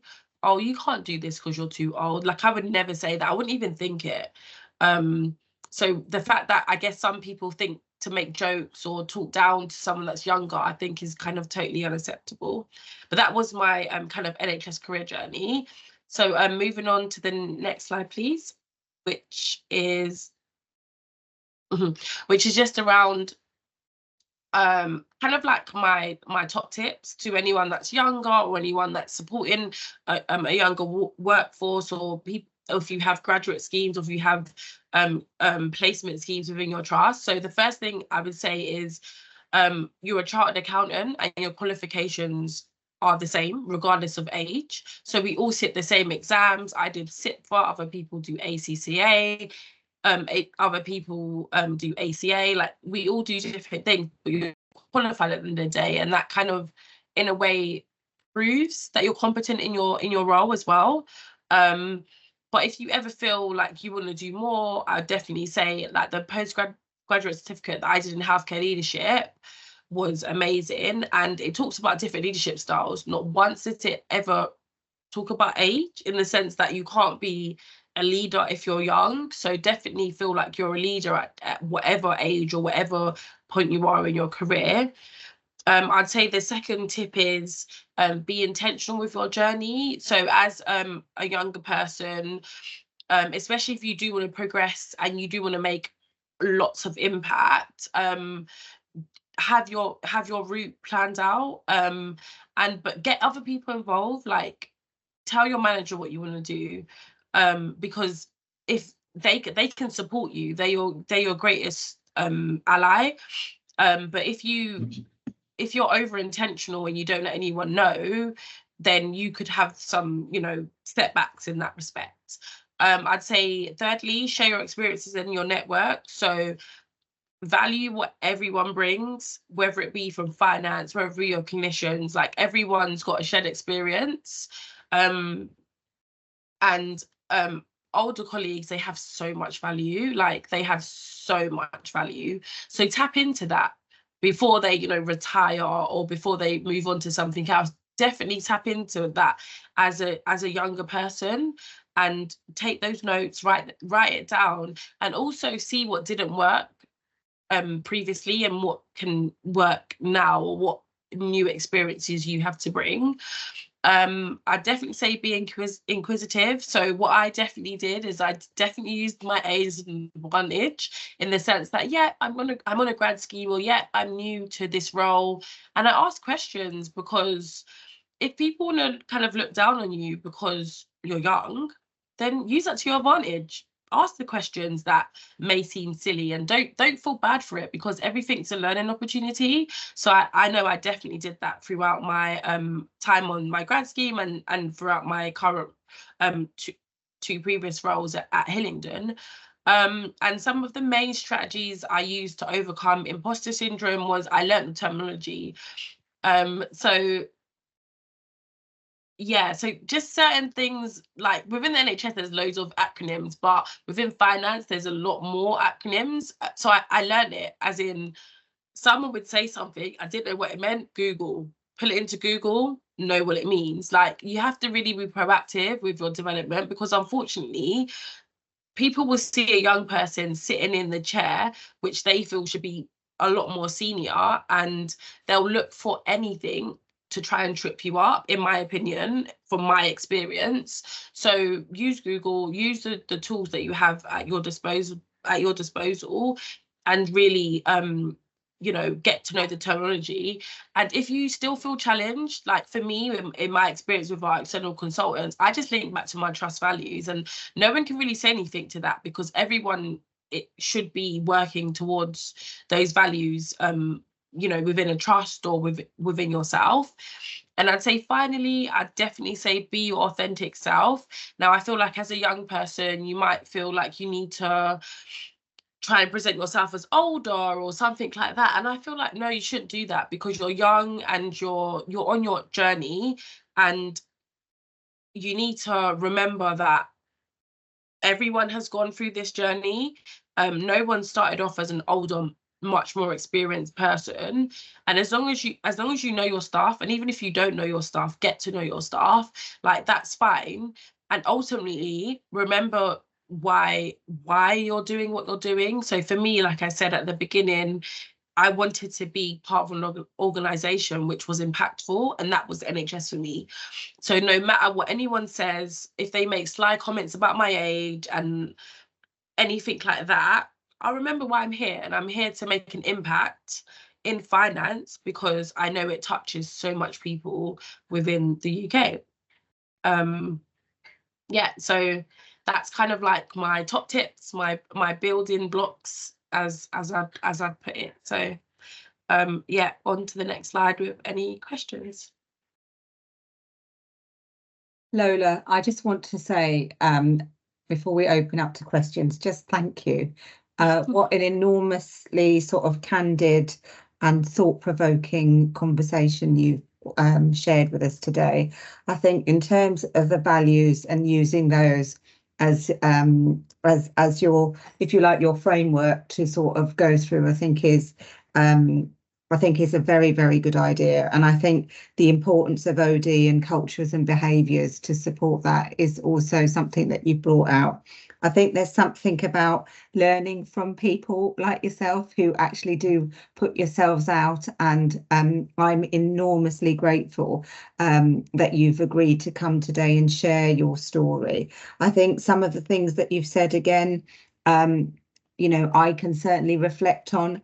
And in our previous talk from Claire and Niall, the importance of language when we address people, and actually ensuring that, you know, the worst thing we can do, certainly I'm talking as a leader, as a CFO, would be to break that resilience, to break that excitement, innovation, ambition. You know, hearing things, it saddened me when you said, "Oh, you know, I reflected on, you know, why am I doing this?" And we shouldn't, as leaders, we should be encouraging staff to be their authentic self, be inquisitive. So I'm enormously grateful, Lola, and I can see that we've got a hand up, so I'm going to go to Louise. Hi, yeah, just echo those comments, Lola. Thank you for that. Very thought-provoking. It was an excellent presentation. Thank you. Thank you for sharing that. I was going to ask you, and you mentioned about your job title and people maybe reacting to the job title. How much of what you experienced did you think was down to that job title, a graduate thing, and how much was down to your age? So do you think maybe a mature student that would have come into the grad scheme, an older person that was a graduate on the graduate scheme would have had the same experience because of the job title, or do you think they would have had a different experience because they were an older person? To be honest, I think it's 50-50 because before people meet you, they do see your email with your job title. So, but I was proud to be on the grad scheme because it is a competitive scheme to get on, and it's like really. It's really big in the UK, and a lot of people do try and get on it, and they don't get on it. But then a little, like, I try to be my authentic self all the time, and I try to be youthful and be playful and ask questions in that way. So I think it was kind of like 50-50 if I'm honest. But I would say if I had that in my title and I looked a bit older, like people say I look like I'm 24, I'm 29. So maybe if I look like I'm like 40 or something, probably they wouldn't. I don't think they'd have the same response, and it's unfortunate because young people are hungry for success, and they really want to. They really want to do well, and you know, you'll get the best out of some of our young Gen Zs or millennials. You'll really get the best out of them. So I'd say it's 50-50. Thank you. I think you've got sound advice for all of us, whatever age you're there. Thank you, and thanks for your enthusiasm. It's infectious. Thank you. Yeah, no, I think that's really key, and I think some of the other things, Lola, that you brought out is, I think in your presentation you said that when you did your secondment into KPMG, you didn't feel that a similar kind of perception in terms of your age.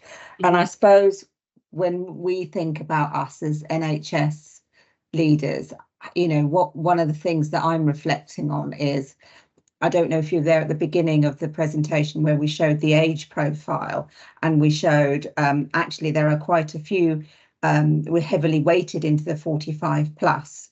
And there's something about making sure we build on the knowledge and keep them inspired, just as you are, for as long as possible, and have that sort of osmosis learning and sharing. But also one of the things that I'm slightly concerned about following your presentation is, how do we create that pipeline of young talent coming in? Yes, we've got the NHS graduate scheme, but if people are feeling you know, that they're not being appreciated or seen to be an imposter because of their age. How do we retain them, and what do we do differently, and what can we learn from KPMG? Were there any sort of tips that you could share with us from a KPMG perspective that says, well, actually, if you just thought about reflecting like this, or something like that, is there anything that practical that you can share? Yeah, so I would say that I had a lot of responsibility like from the beginning, which is important. Obviously responsibility with oversight from a more senior person, but definitely the responsibility, and that's, you know, something I had in Chelsea as well around the new accounting standards. If you give someone the responsibility of something that's really important, they do it really well, I feel like they would, you know, stay in the NHS, because why not? They've got the responsibility, they're getting the exposure, so why not? So I guess that's the key thing for me, in regards to retaining our workforce. I think that's really helpful. Thank you. Thanks a lot. Now, is there anything in the chat? Let's have a quick look. No, I don't see anything in the chat, and I don't see any more hands up. Oh, we got Paul. Oh, hello, Paul. Nice to see you. Hi, nice to see you too. Hi. So it's not really a question, but just to share some of my experience, which is sort of similar to yours as well. So first of all, I also worked at St George's when I first started NHS. That's a number of years ago. But probably not just related to St George's, but probably wider across, particularly around with sort of more senior clinicians, and I think when you're trying to, obviously, but I'm sort of financial management background as well, and when you're trying to sit in meetings, trying to sell ideas to sort of clinicians, and especially when they're quite senior, which is already a very challenging thing. But when you are sort of slightly younger, when you're told you don't have that gravitas, it makes it even more challenging to actually sell something. Which is sort of, I think, what is some of the things you were trying to say as well. And obviously when I was there, I used to have to having to link. So when I try to sell something, and I need to link it to some national guidelines or CFO who needs to do this, so that I can have the energy to push things through, to get things going, or alternatively was to having to present lots of data to justify what I'm trying to say, to convince the people in the room. But I'll just to share my ideas as well. That's all. Thanks, Paul. And I think that data and evidence-based support, especially, well, anywhere really, especially with clinicians, I think let's be honest, they're a hard nut to crack from a finance perspective. So I think all of those tips are really helpful. I also think, actually, Lola, your experience working with the ops colleagues, I think was that at Hillingdon during the pandemic? I think it was at St George's. Yeah, it was at St George's. Yeah. Mm-hmm. I also think just having that sort of broader experience as well also might be beneficial when we have graduates, because you're so focused on your accountancy qualification, which you should be, but actually you are working in a clinical environment. So having your ops colleagues, having your exposure to clinicians at an earlier stage potentially is also something that potentially we should look at. So I think that's also a really valid point. I think I've got Carol. You've got a question or a comment? Hi, I've got a comment. Well done, Lola. You did brilliant. I really enjoyed your presentation. Just to say a couple of things. I'm in the older category, but we work with a lot of young people through different schemes. And what I appreciate is the drive and the passion that you have as a young person, because sometimes when we've been in the NHS for a long time, we can be stayed in our ways. and you guys are a different generation. You're coming to us with new ways of working. So I think it's something we should be encouraging, to bring you into the organisation and to show us different ways of working, and that we can embrace change. I think maybe the private sector might be a bit better at doing that than the public sector, because I know that we're possibly a bit more traditionalist maybe. And then also, I think it's important to allow people to learn from their mistakes. So whatever age you are, you're going to make mistakes. I think sometimes as you're more experienced, you learn to cover them up better. But, you know, we all make mistakes. And when you try something new, you're not going to be perfect, because that life isn't perfect. But it's allowing people to learn. So it's giving you those opportunities. And that's what I think is where you've learned the most. We've had those responsibilities overseen by somebody else, but given the lead and being able to take on the responsibility as well yourself. So really appreciate that. And also, even just the fact that you've come on as a younger person, I identified ageism as associated with older people, but actually this has broadened my mind to say actually it works at different levels, so different ages. So thank you again for your presentation. I really appreciate it. Thank you. Thank you. That's really well said, Carol. And I think that's really important, that sentence, allowing people to learn, empowering people at any stage in their career, regardless of age, is absolutely why we're here today. So I want to say a huge thank you again, Lola. Really inspirational presentation.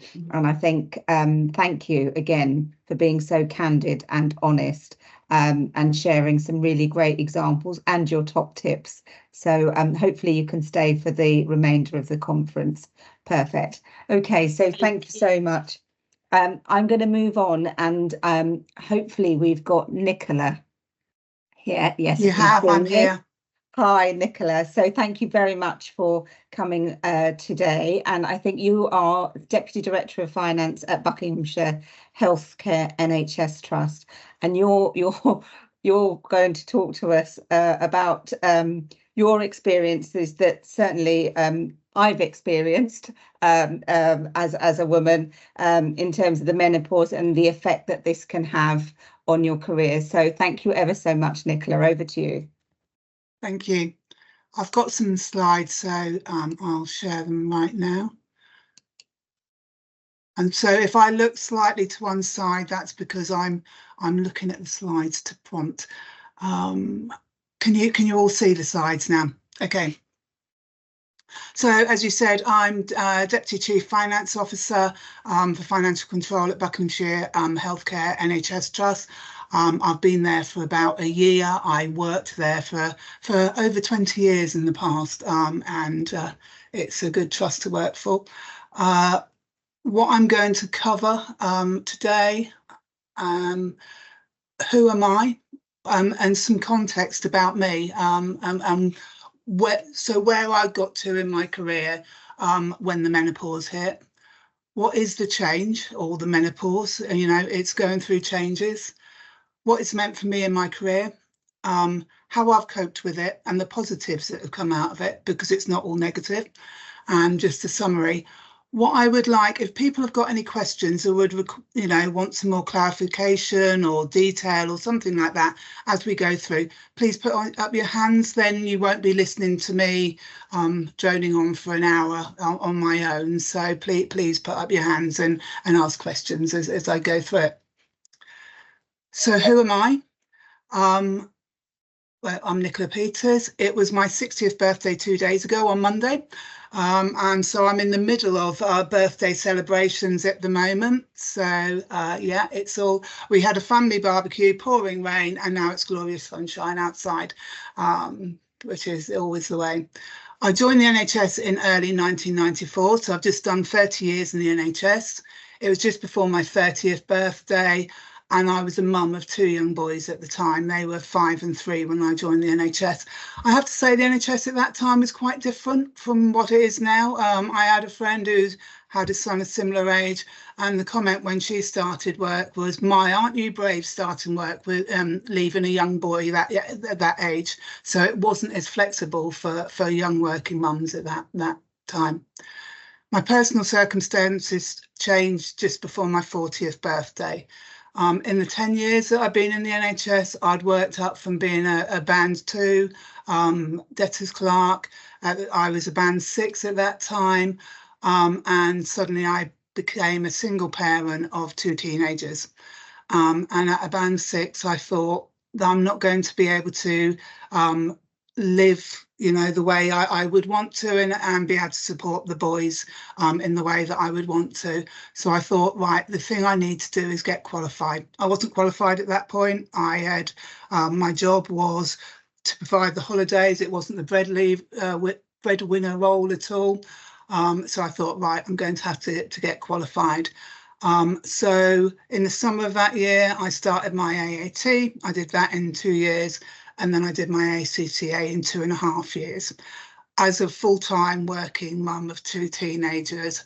And when people ask me what my proudest achievement is, sometimes asked to interview and things like that, it was getting my ACCA qualification just after my 45th birthday. For me, that was just a massive achievement. And I just caught what Lola was saying in her presentation. Studying ACCA or AAT when you're in your 40s is very different, because you tend to be with lots of people that are in their 20s. So yeah, I did feel quite out of place, but it was something I was really, really determined to do. I needed to do it. I got the study in Berg, and then I did a master's in leadership and management, which I submitted just before my 50th birthday, and found out I had got a distinction in it just after my 50th birthday. So at 50, life was good. It was really good. I was an HC, head of financial control. I'd met my second husband. My boys were both in their 20s, settled, happy. I had great friends, a social life. I was travelling. I was healthy and fit. I was probably about 4 stone lighter than I am now, going to the gym 5 to 6 times a week. And then something happened. And I will say the average age the menopause starts or hits is 51. So I'll go through what it meant for me. So I'm obviously an accountant. I'm not a consultant obstetrician or gynecologist, so I can't talk to you about all the details of menopause, but menopause is basic when periods stop and a woman's hormone levels reduce. It usually happens between 45 and 55, but it can be earlier and later, and it just doesn't suddenly happen overnight. There is a period beforehand, the perimenopause, where hormone levels are beginning to reduce. But as I said, the average age is 51, and I was in my early 50s when symptoms that I didn't recognise at that time started. Looking back, I'm 60 now, I'm through it, I can see what was happening to me at the time. And I think one of the things we do as older women is we don't talk to our younger women about it. We just don't. We talk about experiences of when our period started or having babies. We talk a lot about if a woman's having a baby. We don't talk about menopause. And I know a lot of younger women in their 30s, 40s, really don't have a clue about what is likely to hit them. I know with Davina McCall and some of the others, it is becoming more widely publicised now. But we really don't talk about what it meant for us. So a bit of interactivity. If people want to put it in the chat, put their hands up. What do you think the symptoms of the menopause are? Anybody want to, there's one thing that usually jumps into people's head when they...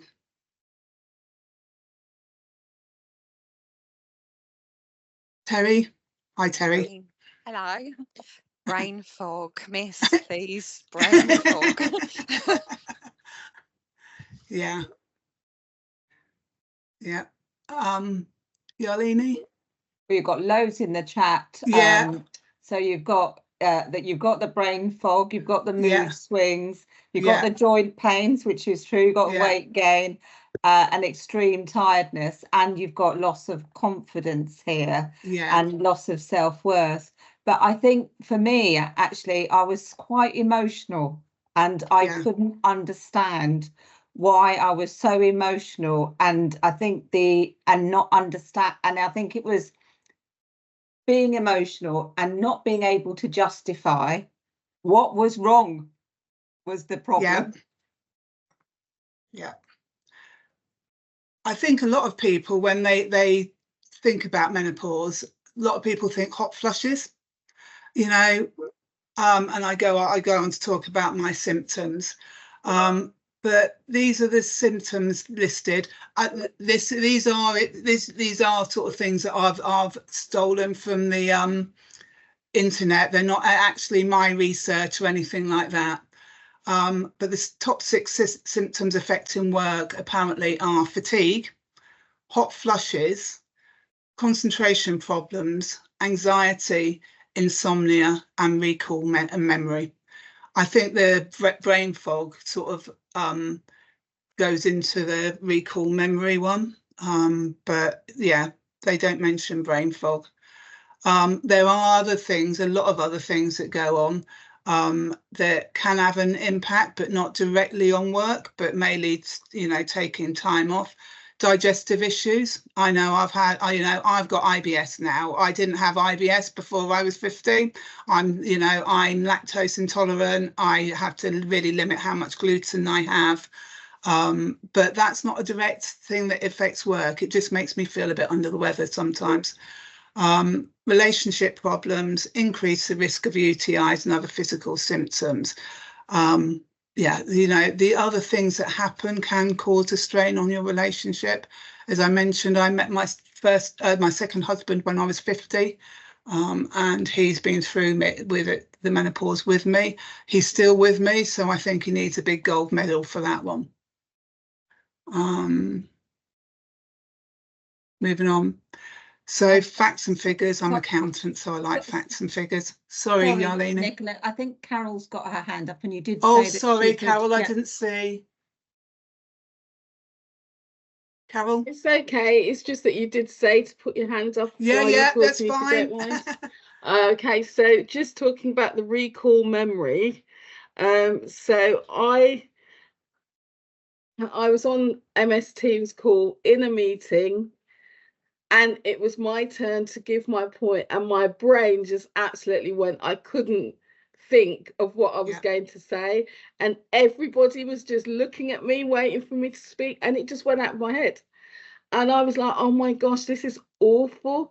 So what I do now is I have a notepad beside me, and everything I want to say, I have to write on the notepad, because otherwise I can't rely on my brain to remember what I'm about to say, which is really sad. So that's just one thing that I've experienced. Yeah. Yeah. Thank you. I know that one very well. So shall I watch out for the hands for you, Nicola? Would that yes, be please? helpful? That would be useful. Okay, so you've got Emma next. Emma. Hello, my name's Emma Payne, and I work at Derby and Derbyshire ICB. I have started with the menopause. I started in January. And one of the things I would like to know is how to deal with your managers, because I too was suffering with the brain fog, and I forgot something. So I started on the vitamin tablets, worshipping Davina, whatever she recommends. The hairdresser said my hair's growing back and looking beautiful. But it's the work thing. Managers aren't sympathetic. And I don't mean to sound sexist, but if certain men had the menopause, the world would be a whole lot different place, being shouted at, being laughed at, and it's just not acceptable. It's quite discriminative, if I'm honest. What tips do you have to deal with managers that think menopause is funny? I think most organisations have a menopause policy. So I think it's looking at the menopause policy, contacting your occupational health or health and wellbeing department, maybe. But I think sometimes it is just saying to managers, like Lola was saying about calling out with the external consultant, it's calling out with managers that this is, you know, if it was another long-term condition, you know, and it is a long-term condition because it doesn't happen with, you know, it doesn't happen and then go away within, you know, a few weeks or a few months. It is calling it out and saying this is something that is affecting me, and maybe working with managers about how, and I'll go on to talk about how I've coped, because a lot of what people are saying about the brain fog, forgetting things, I'll go on to talk about it, but mine was a lot of anxiety. So I was very extrovert before the menopause hit, and you know, being here and talking, you know, is bringing me out in a cold sweat as I'm talking. But I didn't like talking up in meetings. And, you know, I was really quite outspoken. So I've had to look at coping strategies because they are symptoms. It doesn't, you know, and I'll go on to talk about the positives. As Lola said, when you're in your 50s, or, you know, 40s, 50s, you have got a great deal of experience. And, you know, we have to remember that we have got a great deal of experience. We have a great deal still to bring to the workplace. And it's just maybe having that honest conversation with your manager to say, you know, this is what I'm going through. Maybe bring some of the, you know, facts and figures. He laughed at me. Did he? I think then maybe that's an HR issue. Sorry, but I think that's, you know, getting health and well-being at work involved or something like that, because it isn't funny. It isn't, you know, the sort of old male, and I think we had old male comedians that used to call it the change and laugh about it and things like that, that actually, you know, maybe it's just directing them to your organisation's menopause policy, and most organisations have them now. I have, we have at Derby and Derbyshire, I'm on the OIG committee, which is Organisation Improvement. Yeah. And I talk to them about my experience, because like they talk the talk, but the realities are different. Yeah. So I'm hoping they stick by the guns and introduce compulsory training for all managers. Yeah, I think that a lot of organisations have done that now.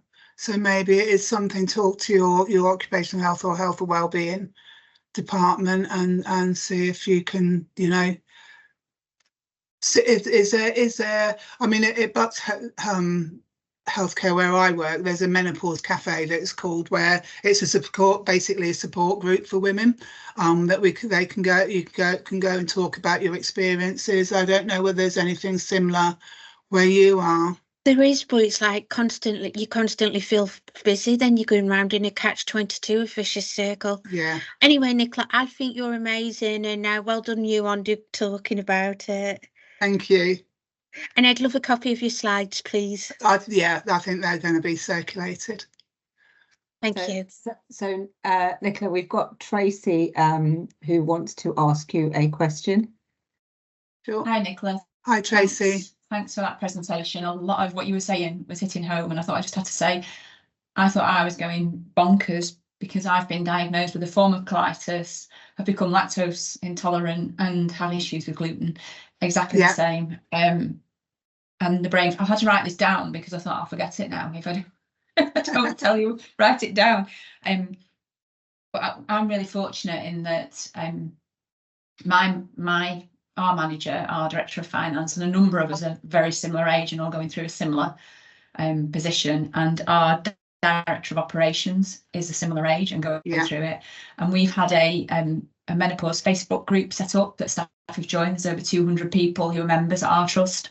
We've got the menopause cafes. We've got access to one of our consultants is championing a menopause clinic. You can, as a staff member, go and see her, and she can refer to the doctor. So our trust has been incredibly supportive. But I think it's an interesting one at the talk, because we're talking about ageism earlier, and I think when you start going through the menopause, you start feeling, well, I've started to feel like I'm just washed out and can't cope as well as all the younger people in the office. We're a very mixed group and whatnot. But yeah, thank you. Just it does hit home, and it's interesting. It's I don't mean it's lovely that other people feel the same and have got similar symptoms, but it's nice to know that you're not on your own. So thank you for your presentation. Thank you. And then we've got Sheena, I think, who'd like to make a comment or ask a question. Yeah, hi Nicola. Hi. I was listening to what you're saying and I agree with what everyone else has said. I was taking everything anybody said to me really personally. So even though it was business related, I think it was a dig at me until I had to speak to my manager and say, look, everything that's been said to me is really impacting on me. She was really supportive, which was amazing. But it wasn't until I spoke up about it. And you do feel completely worthless. You feel like everything you're saying is wrong and you second guess everything you say. Yeah. But the trust that I work for, we have menopause groups and everyone's really supportive. And it was quite funny that the person previously said about the chap who was laughing at her manager. I speak about menopause a lot because I got to the stage I have no shame. And one of the people I spoke to said it was females who found it more difficult and were not supportive when she was talking about the problems she was having going through the menopause. And I thought that was quite interesting that was the treatment that she was getting from other women. So it does go back to people not understanding or the impact it has, and the younger ones who don't understand. I mean, I speak to all of my colleagues and we have a large range of ages and I speak very openly about what the menopause does. So yeah, I think it's really good that you're talking about it. Thank you. And I do think it is important to talk about. I think it's like a lot of things, until you've gone through it or going through it, you don't know what it is. You know, for a younger woman, you know, if they have PMT, imagine having PMT for 3 years solid or something like that, because that's how it feels sometimes. So I think it, you know, it is talking about it. It is making it more open, but also looking at the positive side, because I'm really keen that we don't think actually, you know, women in their 40s and 50s have all these negative things wrong with them, and actually what's the offset to that, because otherwise it is a case of, you know, like when I started work, you know, young mums were seen to be the issue because they were, you know, had to take time off with kids at school. You know, luckily that's changed, you know, a lot since then. But hopefully, you know, it will get better for us older women. Yeah, so going back, sorry, going back. I was just going to say there was no more hands, so yeah, perfect. Yeah, thank you.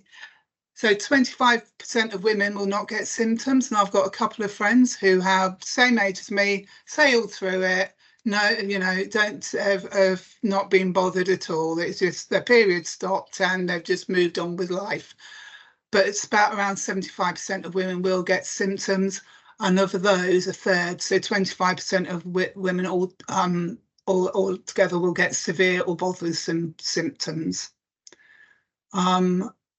A couple more facts and figures. In 21-22, 7.8 million items for HRT was prescribed, and a 35% increase. I'm not going to go into, I personally take HRT. I'm not going to go into HRT about whether you should take it, shouldn't take it. It's a very personal choice for every woman, and it needs to be balanced with the risks about taking HRT. So I'm not going to talk a lot about HRT. I'm not qualified to. But there's one point, you have to excuse me, I've got hay fever as well, so my voice is a bit funny. There was an estimated 1.93 million identified patients that were prescribed HRT in 21-22. So although there's, you know, a lot more being talked about menopause, you know, that is leading to an increase in the provision of HRT. You know, whether that is a good thing, a bad thing, I'm not going to comment on that. It has to be a woman's personal choice. Why is talking about the menopause important? I missed the bit about, you know, figures in NHS employment. The female employment rate from the figures I looked at was 71.4%, the highest since 1971. And women outnumber men in the 14 to 49 and 50 to 59 age groups. So there's a lot of older women in the workplace, who will, by definition, go through the menopause at some point.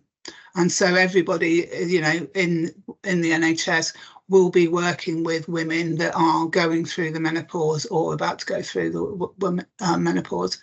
And we need older people to stay in the workforce longer. You know, it's a fact that we bring a lot to the workforce, so we need to make workplaces more suitable for women that are going through the menopause. A bit about my experience. I've only ever had 2 hot flushes, so I remember both of them vividly. Hot flushes are not a symptom that and they were both in very, very stressful situations, I have to say. But I didn't start off with being hot flushes. But for me, the most significant effect has been my mental well-being.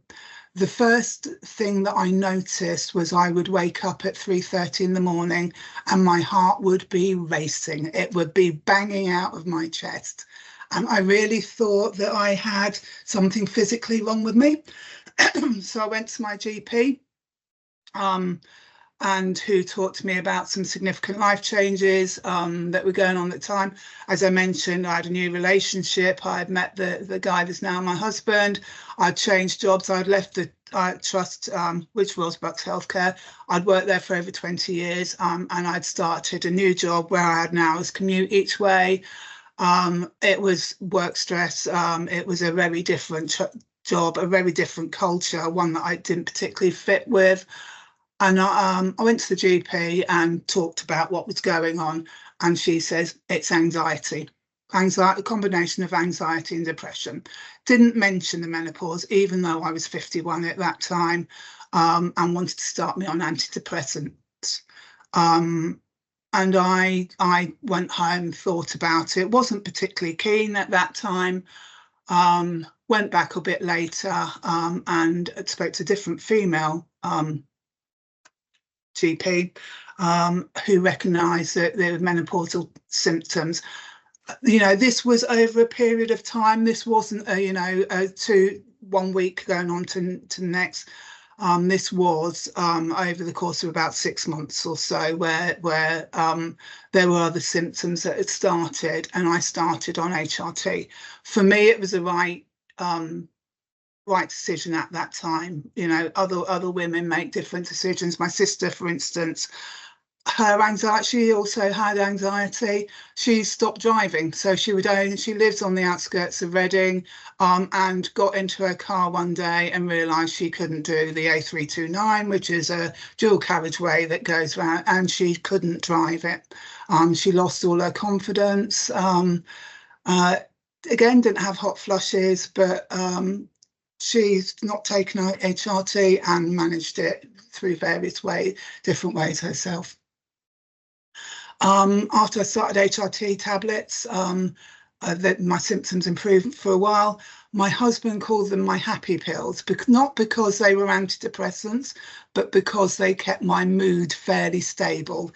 Before that, I had gone from laughing to crying to, you know, sobbing uncontrollably, screaming with anger, all within the course of about 2 minutes. And the tablets kept my mood fairly stable. And yeah, there was some improvement. But then the symptoms returned, the brain fog, the anxiety and the lost confidence all returned with a vengeance. And I can't remember who it was talking about going on to a meeting and forgetting what they had to say. That is me.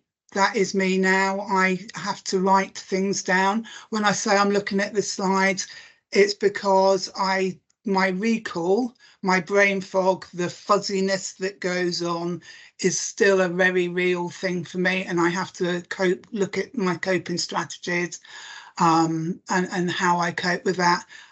Although I'm still on HRT, I've done estrogen replacement. I've also started on a very low dose of testosterone because that's one of the other hormones that reduces and is meant to help confidence. It's improved a bit. But yeah, I still have to deal with coping strategies. You know, I am 60, so in theory I should be through it. I think HRT is something that probably delays that process. Again, I'm not a gynecologist. What did it mean for me in the workplace? I made some career changes. When I was at the height of it, I was travelling each way to driving an hour each way to a workplace that didn't suit me. It was quite a toxic culture, and you know, going back to the lady that said that, and I think it was, that her workplace wasn't supportive. This wasn't a particularly supportive workplace. It was a very driven sort of culture there. And what I was going through at the time meant that I didn't think I was doing a particularly good job. I'd lost my confidence. I started doubting my abilities. I became less likely to speak up, and the anxiety meant that I was having sleepless nights, which had a knock-on impact on how I was performing at work. One point I put it down to imposter syndrome, and I actually did some sort of coaching type things to deal with imposter syndrome. It wasn't imposter syndrome. I'm very confident in my ability to be able to do my job. I've always prided myself in doing a good job. But the doubt about what I was doing was led by the menopause symptoms. It wasn't led by the fact that I thought I was going to be caught out, and you know, I was doing a job that I was underqualified for. So I decided to take a bit of a change. I took a step back. I went from working in a provider trust to working in a CCG, which meant a complete change in focus of what I was doing. But in the CCG, I found a supportive manager and a supportive workplace, and my career reignited. I became a deputy CFO at the CCG, and got my confidence back.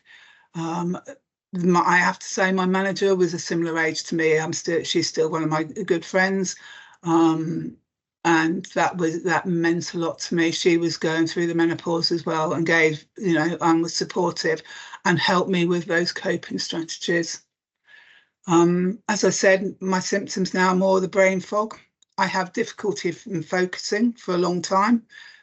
You know, really intense. I'm a deputy CFO. I have to do some really intense work quite often. Concentrating for long periods is a bit of an issue. Memory challenges and struggling to find the right words. That's probably the most common one for me. And you might have noticed it while I've been talking. Sometimes I'll get to the end of a sentence and I don't know the word for what I want to say. And that's just because my brain is a bit foggy. What I've done to cope. One of the ways I cope with my anxiety means that I try and speak early in meetings. So if I'm in a meeting, I sit there and I get myself really worked up about what I'm going to say. If I can make the effort to speak early in a meeting, once it's over, it's breaking, you know, that barrier, and then I can relax a bit more and contribute more naturally. If I don't, I sit there getting more and more anxious. So if I'm in a meeting, if I'm in execs, you know, doing, you know, presenting a paper or something like that, I try and speak early on in the meeting, asking a question, so that I can get that bit over and done with. I write notes. As someone said, I write everything down. I have a notebook by the side of me. If I promise to do so, I have a notebook then to do this. If I promise to do something, I write it down. If I don't write it down, it will never happen. I will forget that I need to do it. So I don't always go back and look at my notes, but there's something about writing it down that helps me it go into my head. I structure my working day so that requirements for intense concentrations are early in the day before I get tired. You know, so if I have to review papers, which is hard work going in my world, I do that. I try and do that sort of between 9 and 10 or something like that in the morning before I get tired. if I try and do it at 5 o'clock in the evening, it's going to be really difficult for me to do it. So I try and structure it as much as possible. I take regular short breaks. You know, I will, you know, between meetings, go and put the washing on the line, take myself away from the computer so I can just give my brain a little bit of a rest. And I limit my working hours. I don't work late nights or weekends. That's helped by the fact that I work with my CFO, who's got 2 young children. The other deputy CFO, there's 2 of us. She's also got young children. They don't work late nights and weekends because they've got commitments at home. So it's become a culture for the team. It was quite a toxic culture before I started. I've only been back a year, where team members would get emails at 8 o'clock at night, weekends, that type of thing. It's not a healthy culture. And it's something that we don't do. So my working hours are between 8 and 6. I'm not saying I work those 10 hours, you know, every day, but that's as early as I start. That's as late. Generally, I sometimes push it till a bit later if it's annual accounts time or something like that. As I mentioned, what's the positives about being a menopausal older woman? I come with I'm an experienced professional with significant life experiences. I've got a lot to contribute to the workplace. And while you're going through the menopause, when you're full of that self-doubt and that lack of confidence, I think it's really easy to forget that. You know, you are at the workplace because of what you know. And, you know, if you put those coping strategies in place, and make sure that your performance, you know, doesn't dip too far, then that's the reason you're there. And coping with something that's effectively a long-term condition. It is a long-term condition. It isn't something that is going to go away, you know, quickly. It's made me more empathetic to other challenges. You know, there's a lot of things that cause very similar symptoms, you know, the anxiety and the brain fog and things like that, that, you know, we cope with in the workplace, and menopause should be one of those as well. The changes I've needed to make are healthy changes in the wider context. You know, nothing that I'm saying about coping is really, you know, it's healthy. I've had to change my diet. I've had to change my working hours. I've had to change the way I work. You know, when I was at the peak of it, when I was saying about having the really bad anxiety attacks, the racing heart and things like that, I was sat there at 3:30 in the morning Googling symptoms, as you do, thinking I need something to make me feel better. And I read lots of things. The other thing I mentioned is I've given up caffeine completely, because that was a real trigger for me. I was a caffeine addict before that, and I was drinking probably 10 cups of tea and coffee in a day. I've had to give it up completely because it really makes my anxiety worse. It makes my mood swings worse. It makes those and it's sort of counterintuitive, because if you're tired and if you want to concentrate more, you think actually a caffeine boost will make you feel better. It's like a lot of things that cause, like sugar as well, that cause the swings. I've had to give up caffeine, and so I'm a bit boring in, yes, reducing sugar as well. I'm a bit boring now because, as I said, I have to watch lactose, I have to watch gluten, I have to watch caffeine, I have to watch sugar, because it really does change the way I feel about just generally in my health. So, and I have found lots of people that's supportive and understanding.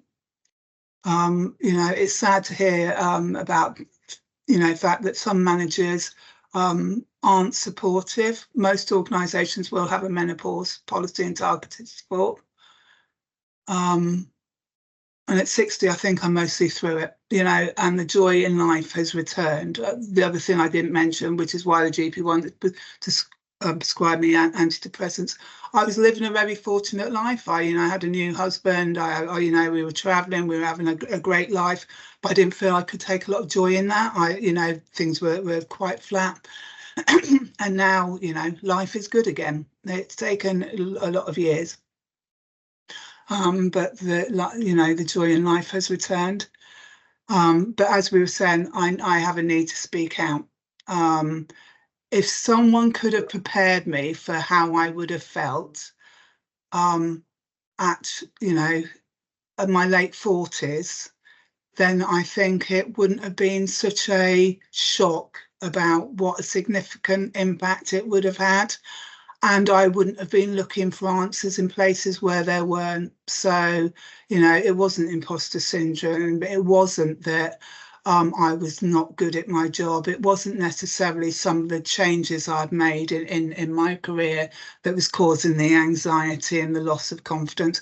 It was the fact that there was something going on with me physically.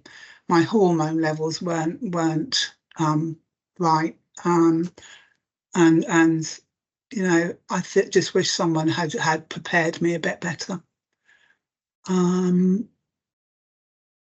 So yeah, so it's presented some challenges. You know, I'm relatively senior. I have been relatively senior all throughout the menopause, and it's really easy to think as a senior finance professional, you should be at the top of your game. You should be full of energy. You should be dynamic and things like that. And when actually you don't feel like that, that's really difficult. But it is looking at those coping strategies and just looking at the positives about being in the workplace. Yeah, I mean, the word menopause, it still feels quite taboo. It still feels a bit, you know, you feel a bit squeamish talking about the menopause. You think that, you know, talking to a male colleague, if it's like talking about periods or something like that, they're just going to go, oh, don't want to talk about that. You know, most men, if they're in their 50s, they've got a, you know, might have a wife, sister, partner, you know, going through it as well. If they're not, you know, they will encounter people in the workplace. So that's basically it. So I've put any questions, but and I think I see lots coming in. Yeah, you've got. Well, I mean, this has been. Well, first of all, let me stop and say thank you so much, Nicola, because I think what you've said has obviously resonated with quite a few of us today, and I think the fact that you are calling it out, the fact that you have turned up here today and been so candid about your own personal symptoms and experience, and just being really honest about the difficulties and the positives as well in terms of how to deal with it. And I think in terms of the conversations, you know, lots of people have, I think, have welcomed the fact that actually we're not alone. This is, you know, we make up 50% nearly of the population. So it is something that, as you say, if you're not aware of it, you will be soon, because it'll affect you. Now, Emma has got another question for you, Nicola. So let's hear from Emma. Oh, I just wanted to clarify, not everybody in Derbyshire ICB is just that one experience of my immediate line manager. But then when I spoke to his manager, his wife was going through similar things, so he helped me. Yeah. So I just didn't want you to think Derby and Derbyshire ICB was a bad place. And on the positive as well, from menopause, I'm getting better better wardrobe too. Are you? Yeah, a lot of rig sewing it. So yeah. I mean, I think thank you, Emma. I mean, Nicola, I think you talk about, you know, when you're in a senior position. So I'm 55 in a couple of weeks. I am on HRT and I am CFO for 2 organisations. I do have it was encouraging for you to say, you know, sometimes you get to the end of a sentence and you think, oh, crikey, what's that word I'm looking for? So it's encouraging that you think, oh, you know, I'm not alone in terms of doing that. In terms of, you know, making it more acceptable and less taboo-like, I do mention it to my chief exec, who is a man, and there is an uncomfortableness, and he looks down at the floor and walks away. But guess what? I still say it. Yeah. So I think, you know, certainly for people in our positions, I think if we can be open, honest, and just reflect what is natural, then that's all we can be. And I think in terms of ensuring that people feel safe to have those conversations, again, I'm hoping that we create a culture where people do feel safe, that they can have these conversations. And the only other thing that I just would want to add is I had a particularly very bad week in the office about two years ago, and I think there's something about fate. I work in the hospital, and I met our consultant gynecologist in the car park and just broke down. And do you know what? She was phenomenal. She said, "There's nothing wrong with you. Come and see me in clinic tomorrow and we'll get you sorted." So I think having a buddy, having somebody that you can rely on, and actually, if you work in a hospital, use the contacts that you have, your operational colleagues. Your COO will know exactly who the person is that you need to tap up. And we don't get any benefits really than our pension. So please feel free to tap up your COO, and I'm sure he or she will point you in the right direction. So Nicola, I can't see any more hands up. So I just wanted to thank you again for such a phenomenal presentation. Really evoked a lot of questions, obviously resonated with many of us today.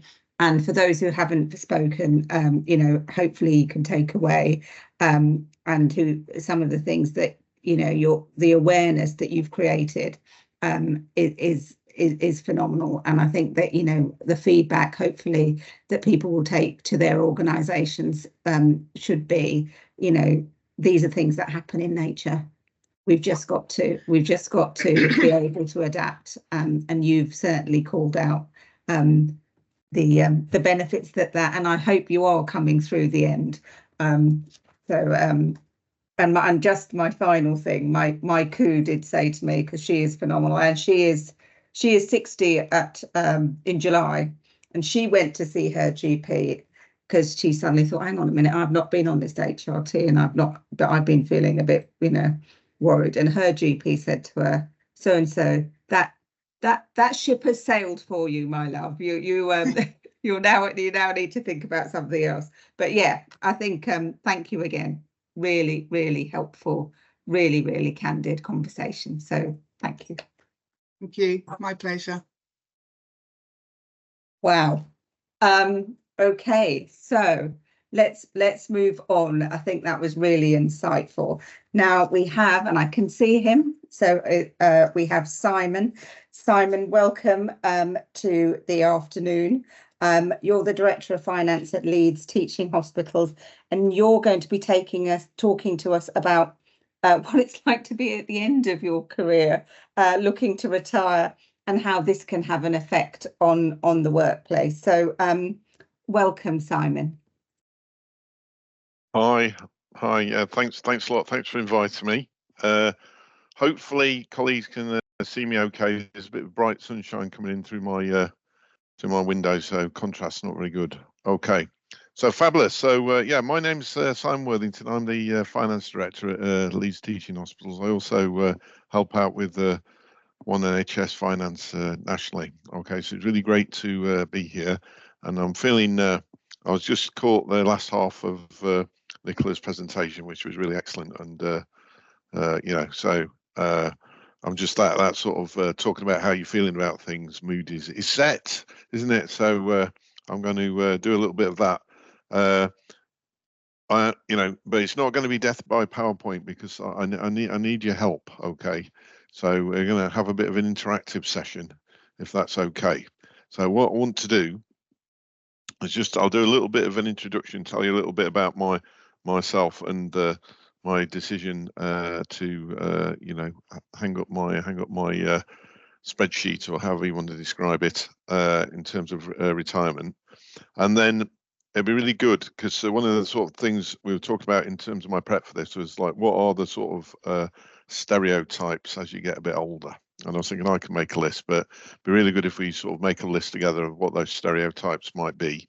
And I'll tell you a little bit about my experience of them or not, you know, depending. And then I want to really then move on and reflect about some real positives about the last few years, really, from my perspective of as I'm getting older, as it were, and then come back and just reflect again on my sort of my personal decisions. And you know, please do join in. I was just looking down the list of names, see if I can recognise, and I know we've got sort of a varied group on, so there'll be younger people and older people and everything. So please do join in and have some, so we can have some effective reflection. All right. So we'll start. We'll start by testing the sort of participation button. So is that okay as a little sort of schedule for our next half an hour? Thumbs up if that's okay. Come on, let's see if we can get that. Yeah, fabulous. Okay, thank you very much. Okay, right. So just a little bit about myself. So yes, my name's Simon. I was born on the 12th of December 1966, which will make me 57 and a half, wouldn't it, at the moment? And I do that trick. I started doing this for some years, and it does work. Where I always tell myself as soon as I've had my birthday that I am the year older. So then when you get to the birthday again, you know, it's not so bad, is it? So I'm sort of thinking of myself as whether I'm 58. Yeah. So okay. So, and I've been working in the NHS in the finance function since the 1st of August 1988. And strangely, I started at the Leeds General Infirmary in 1988. It was Leeds Western Health Authority at the time. And I worked there for just about 18 months, and I went my sort of travels round. And then I came back to Leeds about seven years ago, this July. Okay, so I've been finance directing since about 2003, so 21 years.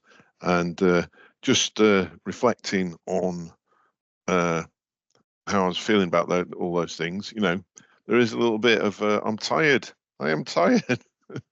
You know, we was thinking about Nicola was talking about being tired earlier, but as you do, and am I sort of, you know, is it a physical tiredness, or is it just like it's just you've been doing this for a long time, and you know, a change is as good as a rest, perhaps, as well.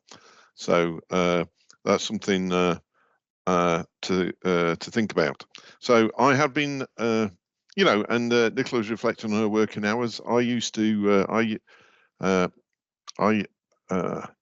I was young and enthusiastic, as it were, when I was first finance director, and before that, I used to work really, really stupid hours. Okay, and I used to say really stupid things like annual leave is an opportunity to work from home. That used to be one of my catchphrases. So don't do that. Don't do that. But I've become over time a lot better. So I manage my working time a lot better. But even so, you know, I've got that feeling of, I suppose, a bit of a sameness, and you know, each week seemed to go about and sort of repeating itself. So that was making me think, because when I did tell people that I was retiring, there was a little bit of shock amongst some colleagues. So in one sense, I suppose these sort of feelings of these contemplations I'd been having them privately with myself. I spoke with my coach a little bit about it, but I hadn't spoken to any of my colleagues about it. Yeah, so that's interesting, isn't it? You know, so that's like something, when you start thinking about this, there's an obvious, I got a feeling, obviously, that I didn't want to share that information. So because am I, you know, is it a sign of weakness or whatever? I don't know, or people think I'm a bit flaky having those thoughts. But definitely since really coming out of COVID, I suppose, I'd been thinking about retiring, and I'm lucky in the sense that I'm, you know, able to do that. I'm not going to be going on cruises every month, you know what I mean? But I'm able to do that in my personal circumstances. So I'm looking. So I'd worked ridiculous hours earlier in my career, and my wife was often on at me that you know, I needed to you know, take a break, retire, and what have you. So took me, I'd been thinking about it 2 years, and it took me, I'd talking to one of my close friends about it in, you know, late last summer, sort of August time, and we'd had a long chat about it. And then the next day when I woke up, I'd sort of decided, you know, so this is interesting. It was sort of like a extended period of time it took me to come to this conclusion. And I sort of decided. And then I thought, well, what am I going to do with that? I appear to have decided that I'm going to sort of retire at some point in the nearest future. So I told my wife, who I always call Mrs. Worthington and things like this. Her name's Susan. She's but I told my wife, and then I told a couple of my close friends. Then went out with my wife and my close friends, and my wife claimed that I hadn't told her, which you know, never mind. Communication skills need to be improved. But anyway, but I didn't tell anyone at work for about 4 months, till, you know, after the Christmas, because I was thinking I might change my mind. But I still had I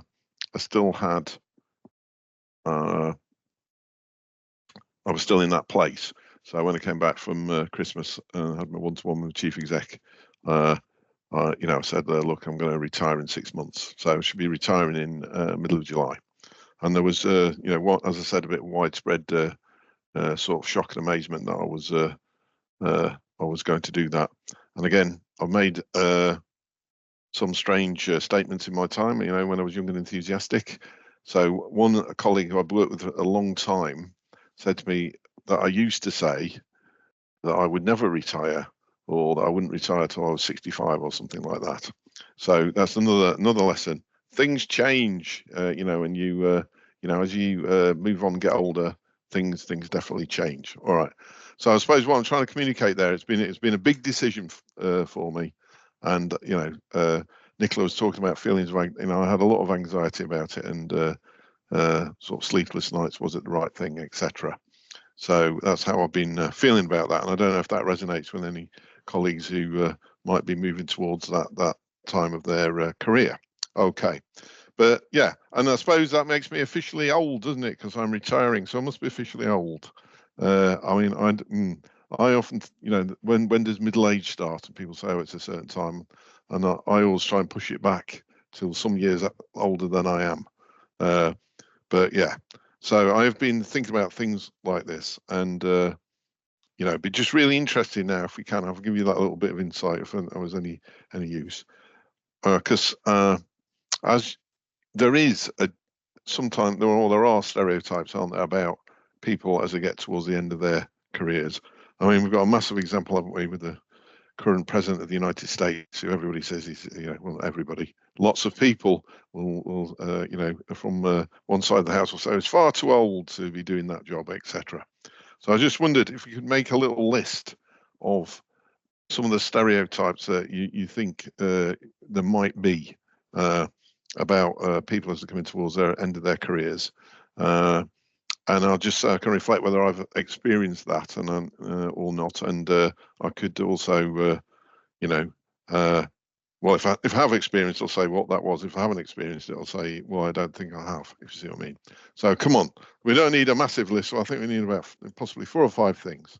So who wants to go first? What's the stereotype? I have got, if no one wants to say anything, I've got a pre-prepared list. It's okay. Be interesting if some of the same things are on there.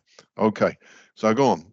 Anyone want to say a stereotype that they think that we have about old people generally, or older people in the workplace? Go on. Anybody? Put your hand up.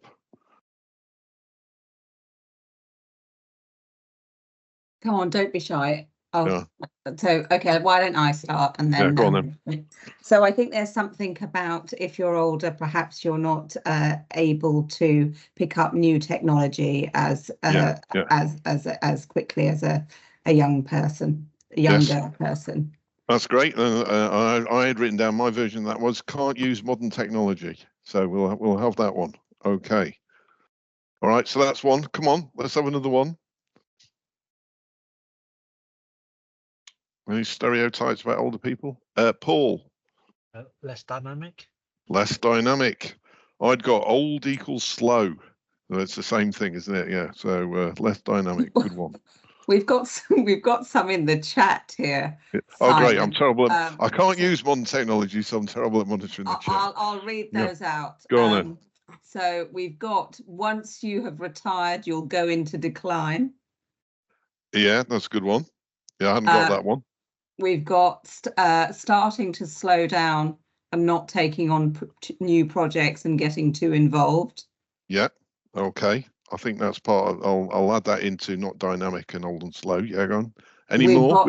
We've got stuck in their ways, not adaptable to change. Yeah, I have the very phrase, stuck in their ways. Okay. Then we've got not much fun. Not much fun. Outrageous. Okay.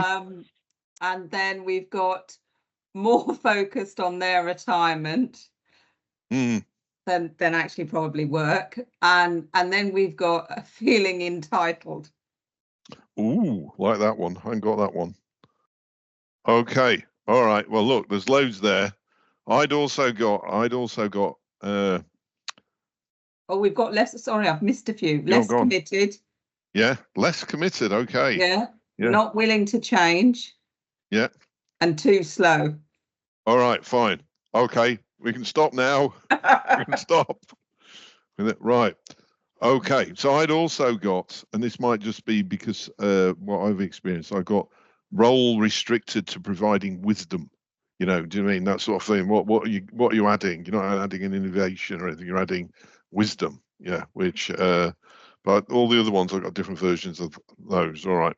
So look, I think what we've established there is there are plenty of stereotypes about older colleagues in the workplace. Yeah. So, and are they? You know, what do I feel about them? What do we feel about them? So I can only reflect on my experience. I haven't researched this in any great length. I can only go on what I've experienced from other colleagues and what I've personally experienced. Right. So, old and slow, or that sort of lacking dynamism, etc. All right. Well, I work a lot less hours than I used to do. Right. And I'm not saying I don't work my 37.5 hours a week. But like when I was younger, you know, when I was first started, I'd 70 hours a week would be a nothing, you know what I mean? It was sort of like at it all the time for weeks and weeks, you know, and I was doing that when I was in finance director of a very small organization. Now finance director of a very large organization. I do, you know, 40 hours a week or whatever, you know, nothing abnormal in that sense. And what I've noticed is that I am far more productive personally.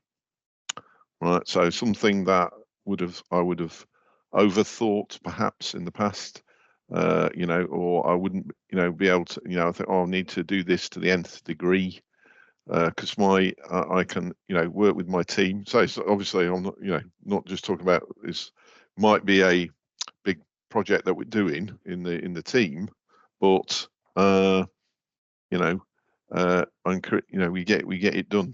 You know, so I'm more productive, and I think that I see that in a lot of older, you know, more experienced colleagues that they're able to, you know, they've seen. I once told someone about what I thought was a big problem. Yeah, my FD at the time, and I was absolutely terrified telling them about this problem, and they didn't bat an eyelid. And I said, later asked them, well, I was expecting you to bat an eyelid there. What? And they said, oh, well, I've dealt with much worse than that, Simon. You know, so there is that thing. So I do challenge that perception about old and slow. Yeah.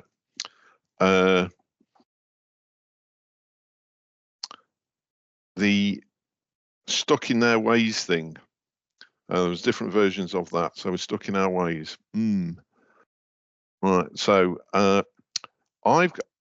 it's really, really good working at Leeds because for a whole range of reasons. One is that I worked here years and years ago, and some of you that will follow NHS Finance may have heard me say this before. But when I came back to Leeds 7 years ago, I was going around, I was saying hello to everybody in the team. And there were a number of people in the team who had been here when I was first here, and are still here. And one of them is a guy called Malcolm, who works in our payments team. Yeah. And I remember shaking his hand, and he said, "Simon, it's Malcolm," like that.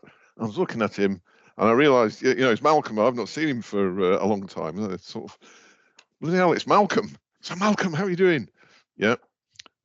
And so Malcolm's exactly my age, and been working in the payments team the entire time, and a really close-knit team. And interestingly, Julian Kelly sent them sent my team a letter, or sent me a letter, but I gave it to because we were achieving the Better Payment Practice Code. Yeah. And then they said, and we continue to achieve it. This is when there was that big push on it. And the reason we were achieving it is because Malcolm and the team had taken it upon themselves to do some improvement work, to look using our leads improvement method sort of thinking, to look at why we weren't achieving it. And they realised that we were missing the payments by, quite a lot of payments by 2 or 3 days. So they came up with the innovation of having 2 payment runs a week, right? So, and that we were then being consistently achieving the Better Payment Practice Code all that time. And all of those colleagues involved in that, broadly speaking, were, older colleagues, and they were, so they're not stuck in their ways. Yeah. So I do challenge. It's a bit like when we hear about colleagues who, and I've sadly heard this a number of times in my time, that my staff don't want development, people will say, which I just, I've heard that, it's true, that people say that, but it's not true. It's just their enthusiasm might have been beaten out of them by the circumstances they have been in. Yeah. But I'm absolutely certain they want development. So, again, Nicola, sorry, I'm mentioning quite a lot with Nicola. There's a lot of really good stuff she was saying. She was saying she'd been working in that toxic culture.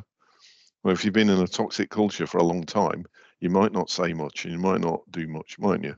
But that's not because you're old. It's because of the culture. Yeah. So I'll pick up on one. Can't use modern technology. It's true. That one's true. Well, look, is it? Yeah. I can't. I haven't. Well, one of my colleagues sent me a PowerPoint presentation earlier. We're doing a presentation, and he sent it on some sort of sharing thing. All right, I don't know what that is. So I had to click on it and download it. I'm thinking, why didn't you just send it on the email? But generally speaking, I'm pretty good with even an FD. I can still do spreadsheets and things. And in my team are driving forward on, and I'm encouraging them on all the sort of top technologies to do with finance at the moment. So robotic process automation, for instance, all those types of things. So again, that is not really true, is it? And again, it's probably how we are talking to our colleagues and working with our colleagues make people feel like that. Yeah. Entitled, I don't know if I'm entitled. It might be annoying a few people that I'm retiring and they're thinking, why haven't I retired? That might, well, fair enough. One thing that was starting to irk me a little bit was that I was starting to got a lot of new colleagues, and they oh, it's really good that we've got your experience, which is really, I'm very experienced. That is really good.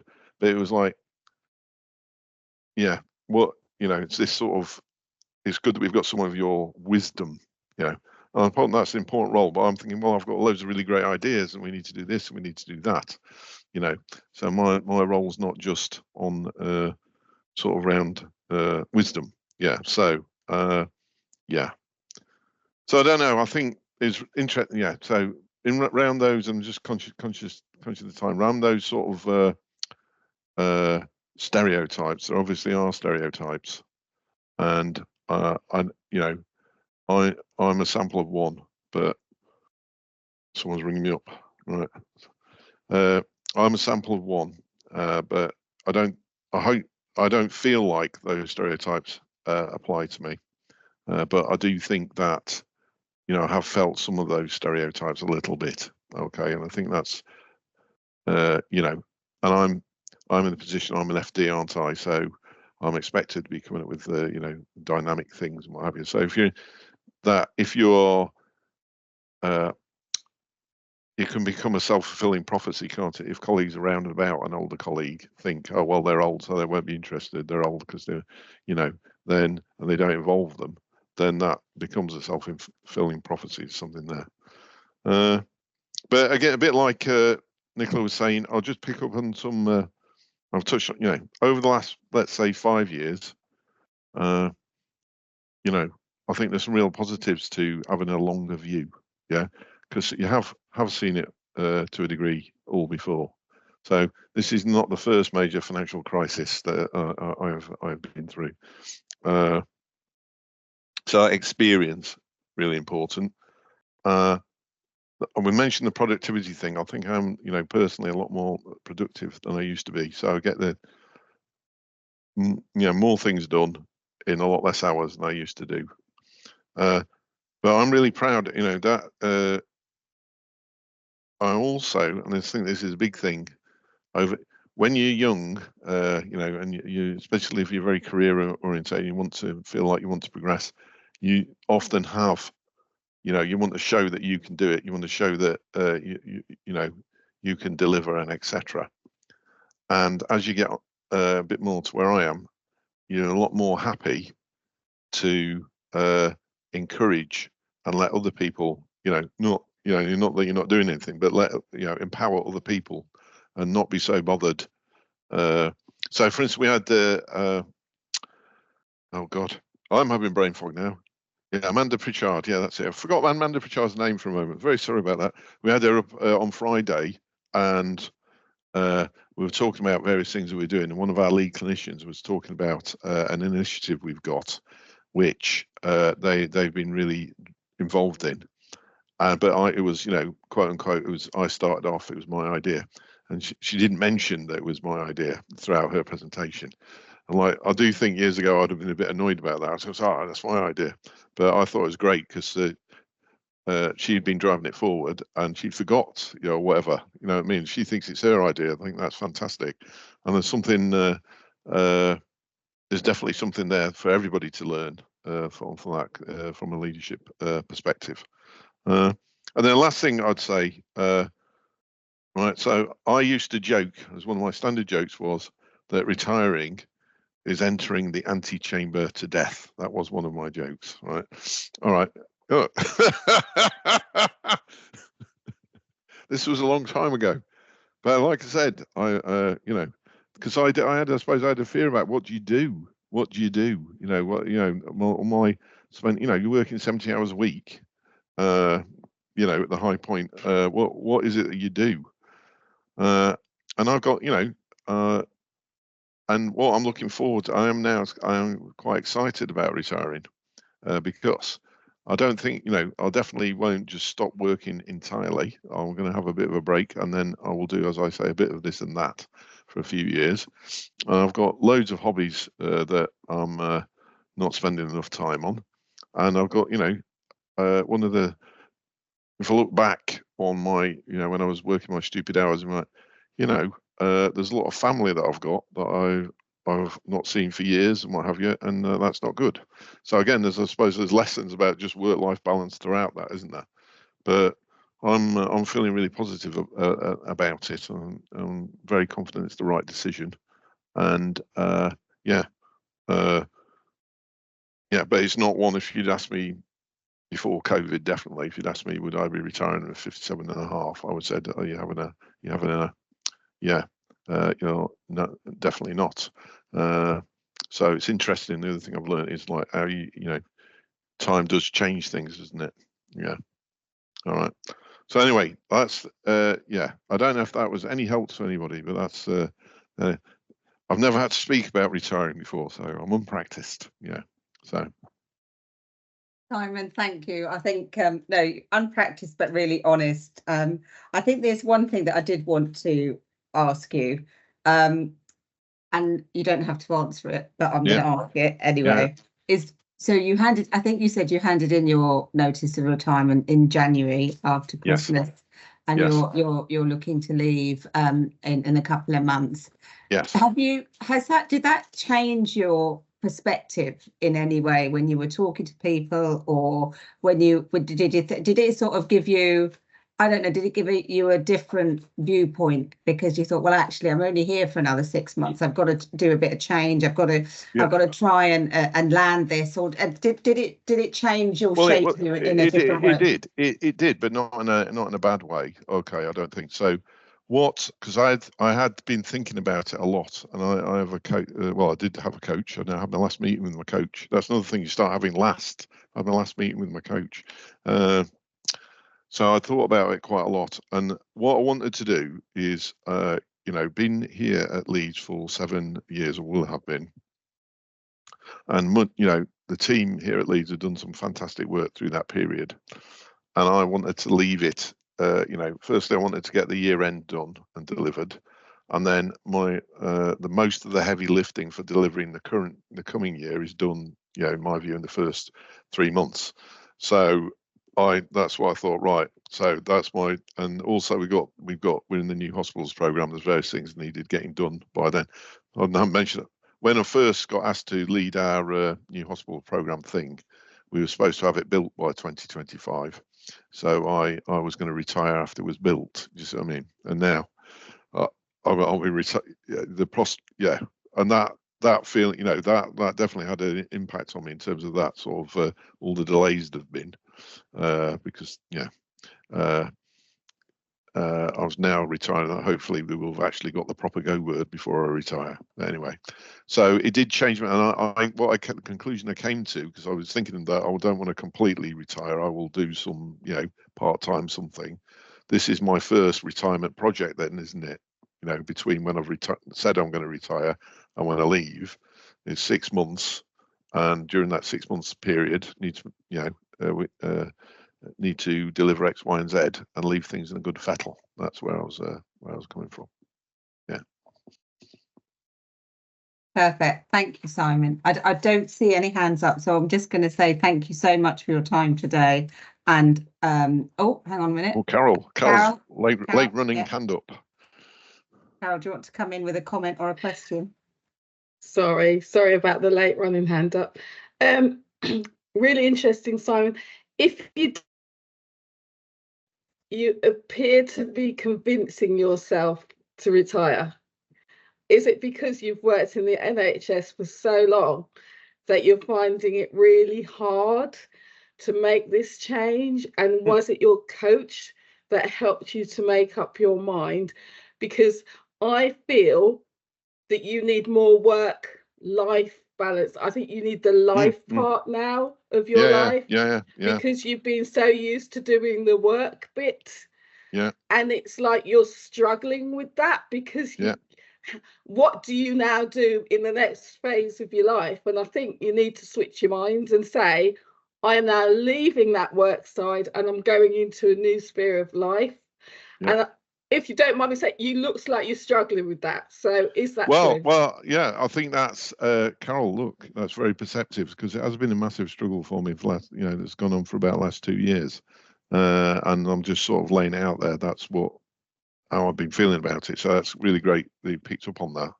I think I am. There is a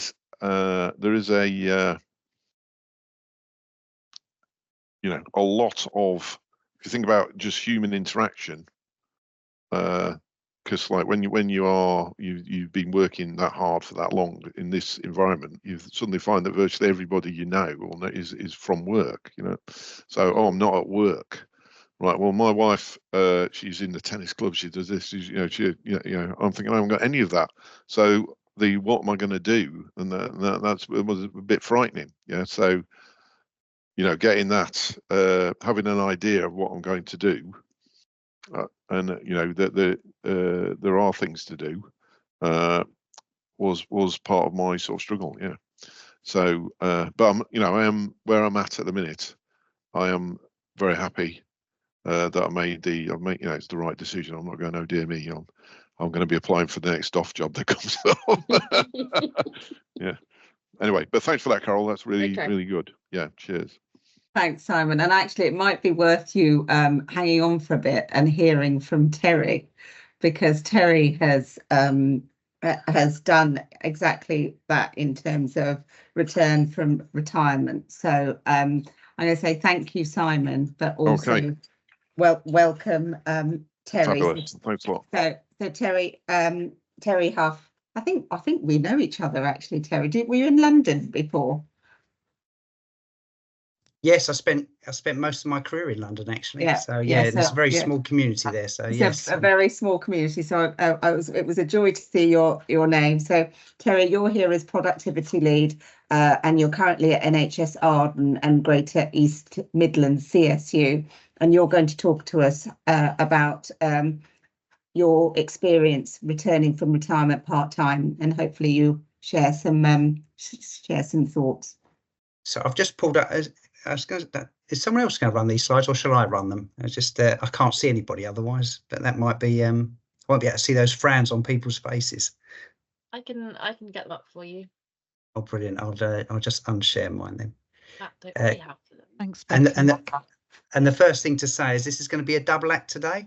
I've noticed, yes. Yeah, so I'm going to give it from the employee perspective. Fiona, who does our workforce plan, is going to give it from giving her perspective as an employer. But to be quite frank, Fiona's also returned from retirement back to work. So Fiona, do feel free to jump in with your perspective on my slides. That's I just felt it wouldn't be appropriate for me to tell all the advantages of re-employing me. So I thought I ought to get somebody else to do that. So I suppose I ought to give it some context. So first, just to give you a little bit of background about me and myself. So I have worked most of my time in London. I think I spent the first 17 years in local government. I trained as an accountant. I was a finance director in local government. And then in 2003, so it's many, many years ago, I switched to health, which is quite a big jump for me. I spent about 50% of my time as a finance director and the other half as a chief exec. So I spent some very happy years there. And then about 3 years ago, I think I got caught up in yet another NHS reorganisation. They seem to come around every 3 to 5 years. I'm sure many are either just coming out of one or just going into one now. And I had a lot of some caring responsibilities as well to deal with. So I just took the decision that I thought, I'm going to retire. Now, like a lot of people, I think they said 3/4 of those over 50 who've decided to become economically inactive, they call it, don't they, during their 50s, hadn't planned to do this, but COVID and all that came with that, I think gave people a different perspective on life and meant quite a few people took that decision a lot earlier than maybe they intended. And I did have plans, but you'll be pleased to know, being an accountant, I had a fantastic spreadsheet with my retirement on it. I think my planned retirement date was going to be at 58 when I was going to put my feet up. So not too dissimilar to what someone before was saying. And so leaving at 53, it completely messed up my spreadsheet. But again, being a really good accountant, I got it to add up to the number I wanted. So I decided I could retire at 53. So that was the decision I made back then. And about a week after I decided to retire, Ageism contacted us and asked us to come back part time. And so it wasn't I can't say it was a proactive decision I made. But what I'm going to do now is just go through some of my experiences of that coming back to work and why I think I was very fortunate to get that offer and quite pleased that I took up that offer to go part-time and come back to work. So could we just move on a couple of slides, please? And I'll so I suppose the obvious one is the financial benefits. So my spreadsheet, once I decided to come back to work, looked ever so much more healthy, and it had a lot more allowance for holidays and stuff. So that was brilliant. And if you know, there's a lot of stuff out there at the moment trying to encourage the workforce back from retirement, and you'll see from those pictures there, you can pretty much earn as similar or more than you did when you were working full time. So there's a definite advantage there going forward from a financial perspective. So if we just move on a slide, and again, I think it was just mentioned at the tail end of the last conversation. There comes a time in your life where you start to value time more than money, and you need to get that balance right. And coming back to Ageism,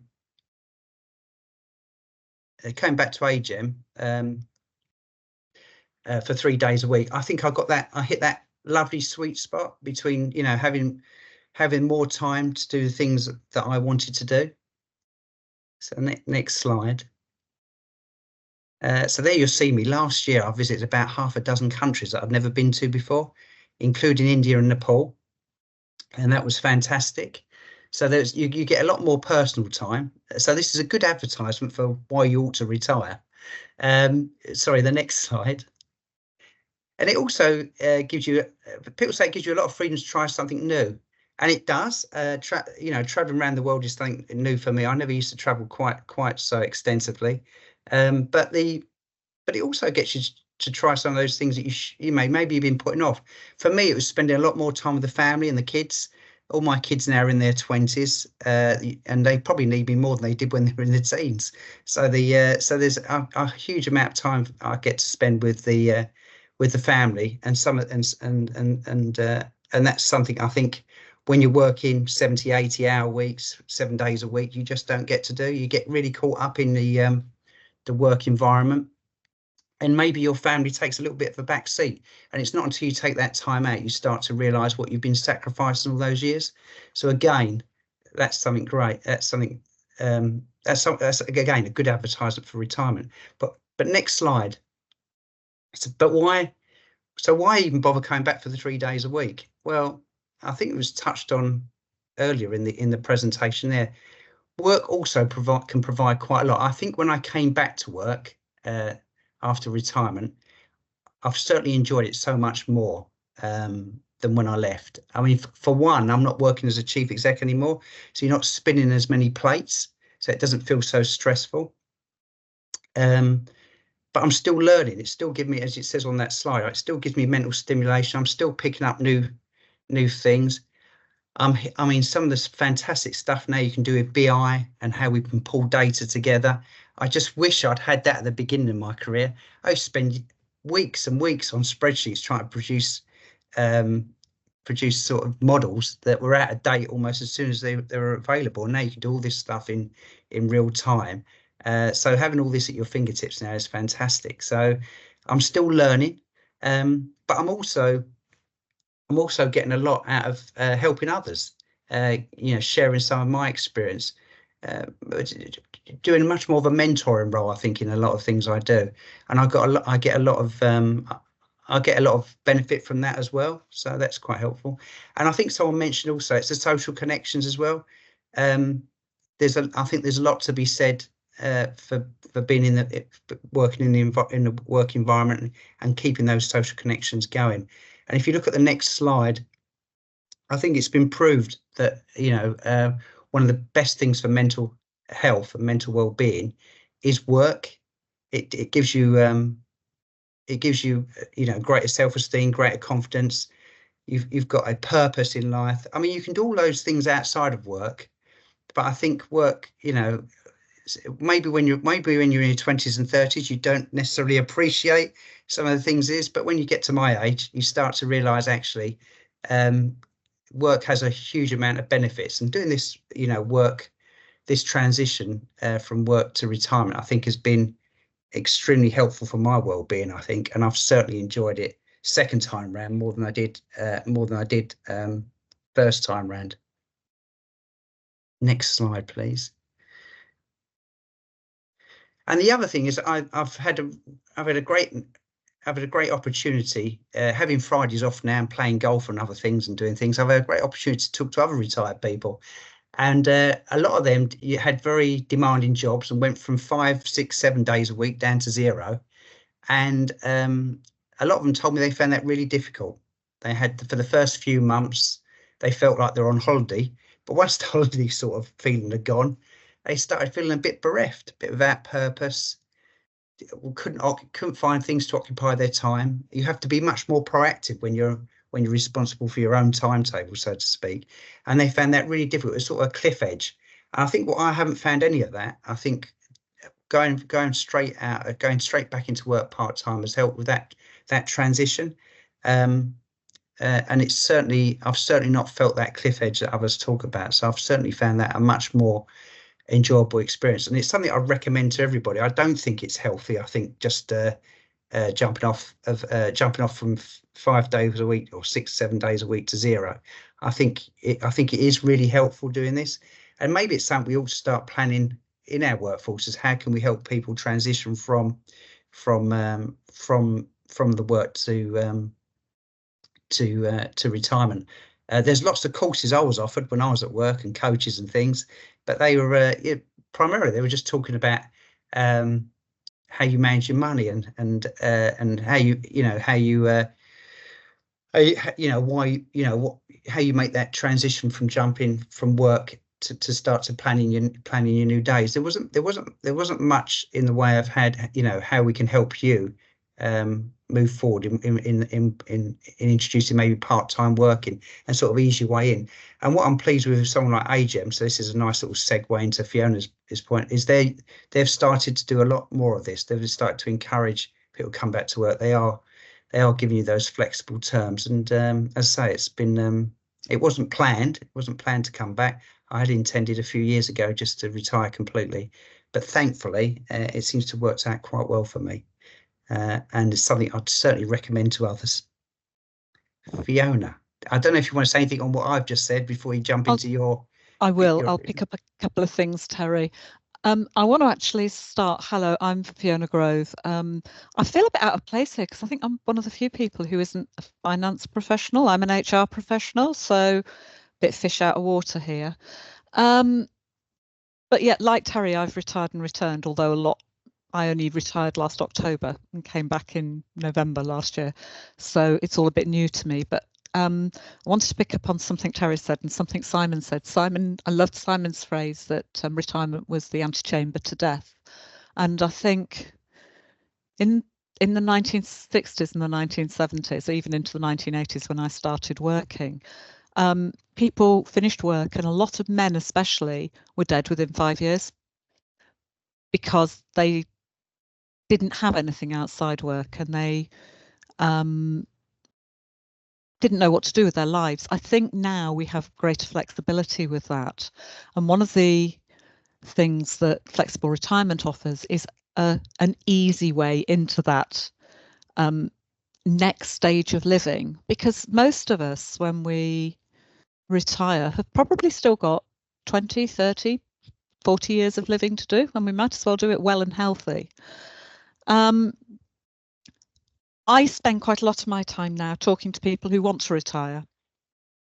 And one of the things I say to all of them is, don't make plans to do something when you retire. Start doing them before you retire so that there is a seamless transition from that working to retirement. So if you want to do yoga, start your classes beforehand. If you want to do gardening, start it beforehand. If there's specific things you want to do or new, get them started before you finish, because actually it's quite difficult to take that step after you've retired. But fill your days, and I think flexible retirement is a massive opportunity for all of us for doing that. I'd also say that, like Terry, I think for me it's given me a new burst of life, more energy. Both Terry and I spend a lot of our time focusing on new work, new business, new projects, which means that we get new opportunities. But also it means that younger people and younger team members get opportunities that if we were still in our old jobs, they wouldn't have. And that's a massive boost to people. On a very personal front, it is a boost to the organisation as well, but probably more so to the individual. So, Becky, can we move on to the next slide, please? As I said, my name's Fiona Grove, and I have recently retired and returned to work 2 days a week. I, like Terry, decided that stepping off into the great unknown of retirement in one fell swoop was probably not a good idea. But I've been asked here to talk about what are the benefits to us as employers for having people retire and return. There is a whole wealth of opportunity with people taking flexible retirement, and there are massive options on flexible retirement now. But helping people to work flexibly at the end of their careers absolutely helps with a healthy work-life balance, but it also, especially from an NHS perspective, enables really experienced people to stay in post for longer and to pass their really valuable knowledge and skills on to colleagues and junior members of the team. Most of us, and this isn't a fear of technology, although I'm a bit with Simon and on that one, that I think we're probably not as good with technology as some of the younger people.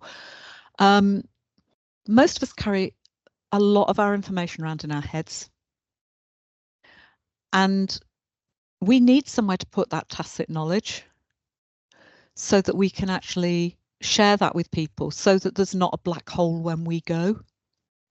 And flexible retirement is one way of ensuring that that happens in a structured way rather than in a very ad hoc way. Next slide, please, Becky. The evidence that I've looked at nationally shows that people who take a flexible retirement option have less sickness than other people in the workplace and improved health and well-being. Terry's already talked about some of the health and well-being benefits of retiring and returning, but actually it really does improve our health and well-being, our productivity. It improves our ability to cope in stressful situations because we can de-stress a lot more easily because we're not working full-time. It also helps organisations to retain shortage skills and improve succession planning. And building on the succession planning side, by using people who are in the older workforce, not necessarily those that are retiring and returning, but to a large extent those people, actually using them to coach and mentor junior members of staff to develop and retain our future workforce is a really critical part of what we do. And I spend not an insubstantial amount of the time that I'm working now coaching other people, mentoring other people, working with people to ensure that they've got the skills for the future and they're not necessarily the skills that I've got now, because things do change, things do move on, but it also doesn't mean that some of the skills I've got aren't absolutely necessary now. Next slide, please. As I said, there are a massive number of options for people who want to retire flexibly and retire and return. So you can take a partial retirement, which allows you to take all or part of your pension whilst still working, providing you take a minimum 10% reduction in pay. I'm going to put a caveat on that, and I've already put it in the chat. When we retire and return, from a personal perspective, the HMRC love the DO tax code, and they tax your pension as your primary employment, and any other work has a tendency to go onto emergency or DO tax code. So you do have to wrangle with HMRC. I am sure as finance professionals, you're probably far, far better at it than me. I just get frustrated. Obviously, by taking a partial retirement, you are, from an employer's perspective, retaining somebody who's got a lot of knowledge and wisdom, but you're also opening up space for somebody to develop into. So you've got a phased handover of skills and responsibilities, which means that you've not got that big gap from an employer's perspective where somebody finishes and then you're waiting maybe 2, 3, 4, 6 months for somebody to step into their shoes and leaving a big hole. There is retire and return, which is the option that I've taken, the option that Terry's taken, where you take your whole pension, you leave the organisation and then return either immediately or at a later date. Our pension provider says you must take at least 24 hours. My personal advice would be, for many reasons, including allowing the organisation to actually get their paperwork in order, take a bit more of a break than that. If you come straight back, I think it's very difficult for people to understand the change in hours. Whereas if you take a break of, I took 6 weeks, it feels like a proper full stop, and then you're coming back to something different. I think the transition is easier that way. And again, you're opening up space for other people to develop whilst retaining skills and being able to coach and develop other people. Another one, step down. You can step down to a lower grade with some protection to high level pension benefits. That you need to look at that on an organisation by organisation level, but certainly across the NHS, 3-year rule applies, which means it's the average, the highest average annual salary for the last 3 years that your pension is based on. And you can put pay protection in place for some of those, but you need to talk to your finance and your payroll people about that. A couple that, well, one that I don't know very much about, but wind down is a gradual reduction in working hours over a period of time. So you would gradually reduce your hours from full-time down to nothing. I think this one is a little bit more complicated from an employer's perspective, because you're not making one change, you're making a series of changes, but it may well suit some people, especially if there's a lot of uncertainty about what they're going to do or how they're going to respond to retirement. And 2 I've put in at the end, which I think are really beneficial from an employer's perspective. One is retiring and then going on to a staff bank and actually just doing as and when project work. I have colleagues who have retired and done this, and it works brilliantly. They maybe do nothing for 2 or 3 months, and then they'll do a piece of work or a project, and then they'll do nothing for several months. This means that when we've got peaks and troughs in our business, we've got additional resources that we can call upon. But it also means that an individual who is retired can say, actually, I don't want to work during the summer, for instance, because I'm having holidays or whatever. But it does mean we've got that flexible workforce that is responsive to the organisation's needs. And the second, or the final one I wanted to mention was the use of annualised hours contracts for people who are looking to retire flexibly. Again, this is about paying people on a regular basis, but allowing them to work at times that suit both the employer and the employee. So thinking about finance, you might need more hands on deck at year end, and actually having someone on an annualised contract who for 6 weeks of the year can work solidly, but then maybe only work a day a week for the rest of the year may actually be really, really beneficial, but you still get paid in 12 equal instalments. And it gives people the flexibility for annual leave and things like that, and holidays that you may not get otherwise. So those are things, and both bank and annualised hours working will fit in very well with people who've got caring responsibilities who need to be flexible around that as well. So those are some of the options we've got around flexible retirement. Organisationally, I wanted to talk about some of the financial benefits. And there is a financial benefit for younger people coming through, that we're not paying older people at the top of the salary band, that we can bring people in and develop them lower down salary bands. But I think the biggest financial benefit to an organisation is the reduced cost of training and development. It's not a stop, but you won't be paying for some of the big training and development items.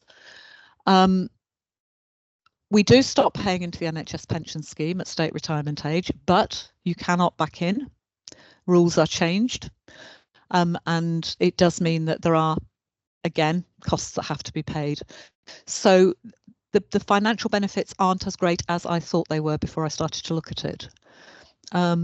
However, I think there are, and the next slide, please, some practical tips about retiring and returning, or taking flexible retirement and on any sort. Start planning early, both personally and organisationally. So use appraisal discussions to look at options, to see what people want, to see how you can support it, how you can deliver it as an organisation. Think about which roles can be more flexibly delivered. Think about how you can support that transfer of the tacit knowledge and what roles you may need to develop to make it a real win-win for the organisation and the individual. Really important that we agree clear, consistent policies and processes for flexible retirement, so that you don't get into a position where one team will allow something and another team won't. That just ends up in all sorts of paperwork and grievances and things like that. So have consistent processes, consistent policies that allow people to understand early on. And Terry said something about we're putting in a lot in place to help people make these decisions.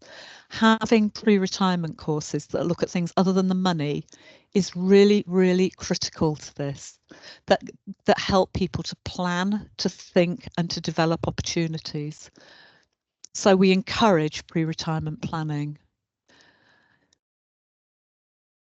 We also want to utilise the skills of our retired and our semi-retired workforce appropriately. So think about what skills we need to retain, how we can do this, and more than anything else, be flexible in what we do. If we can be flexible, we can have people retiring, and we will get people retiring much earlier, but we'll also get people staying on much longer. So people will choose to work part-time because they can. If you've got a rigid approach to it and say you can't, people will choose to leave and will walk away. If you give them the option to come back and have the best of both worlds, I think it is really genuinely a win-win for all organisations. Has anyone got any questions? I think Carol's got a hand up. Hi Fiona, I haven't got a question, I've just got a statement. So I started flexible retirement in the last, I started in January, so I've taken partial retirement because that started last October as a new rule, right, that you could take your 1995 pension as well as the 2015.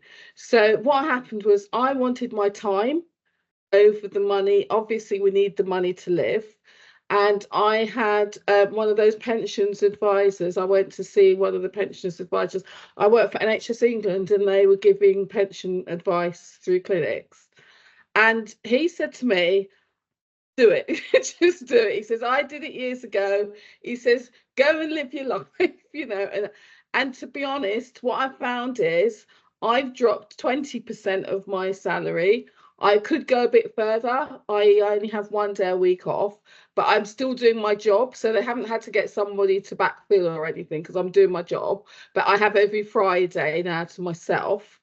And then what I also did is I took the money out of the 95 scheme, but I've kept the 2015 scheme, so I still contribute to that. So that retirement where you can get full money is at state retirement age. So I can choose to take it earlier, or I can keep it to the state retirement age and then it's 100%.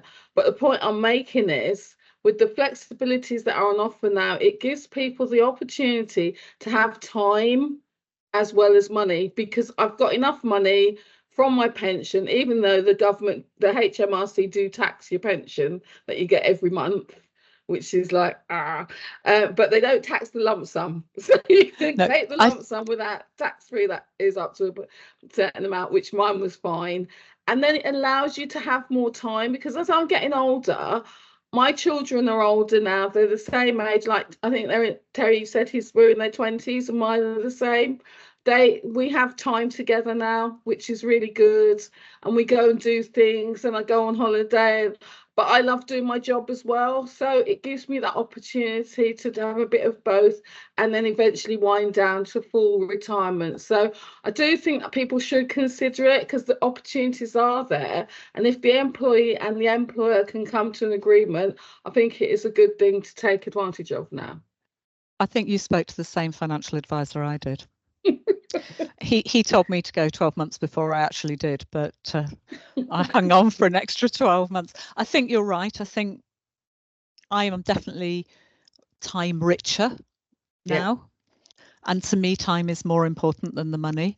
And I think it's a very valid point that if we pay into both the 95 and the 2015 scheme, like you, I still pay into the 2015 scheme, but I took my 95 pension. Not everybody has that option.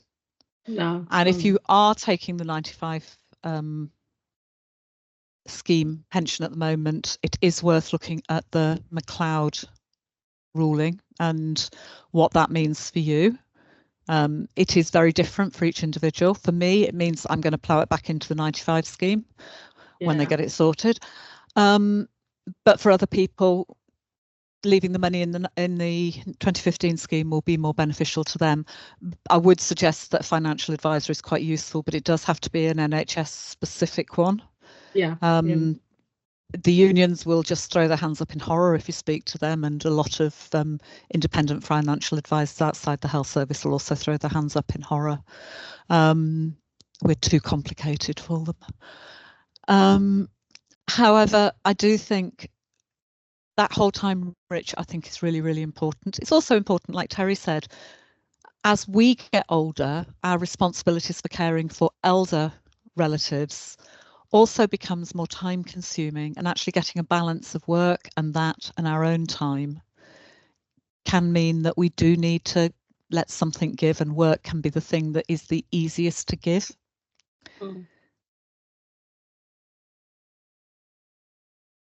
Thank you, Fiona and Terry. I just wanted to ask one question, or actually, well, a couple of things actually. One, it'd be really helpful if you've got a flexible retirement policy that you could share, because I think that would be really positive. And I think the other thing that we as CFOs need to start having a conversation about is exactly in terms of some of the benefits that you've raised, Fiona. So I think not losing that huge experience and knowledge base that goes out the door, but also, especially if Julie and Kelly were here, he'd be saying, look at your use of agency and bank. And actually, one of the things that we could be looking at is if we had the flexible policy and we did the planning according to your sensible little table there, I think we could take out quite a lot of reliance on agency and bank.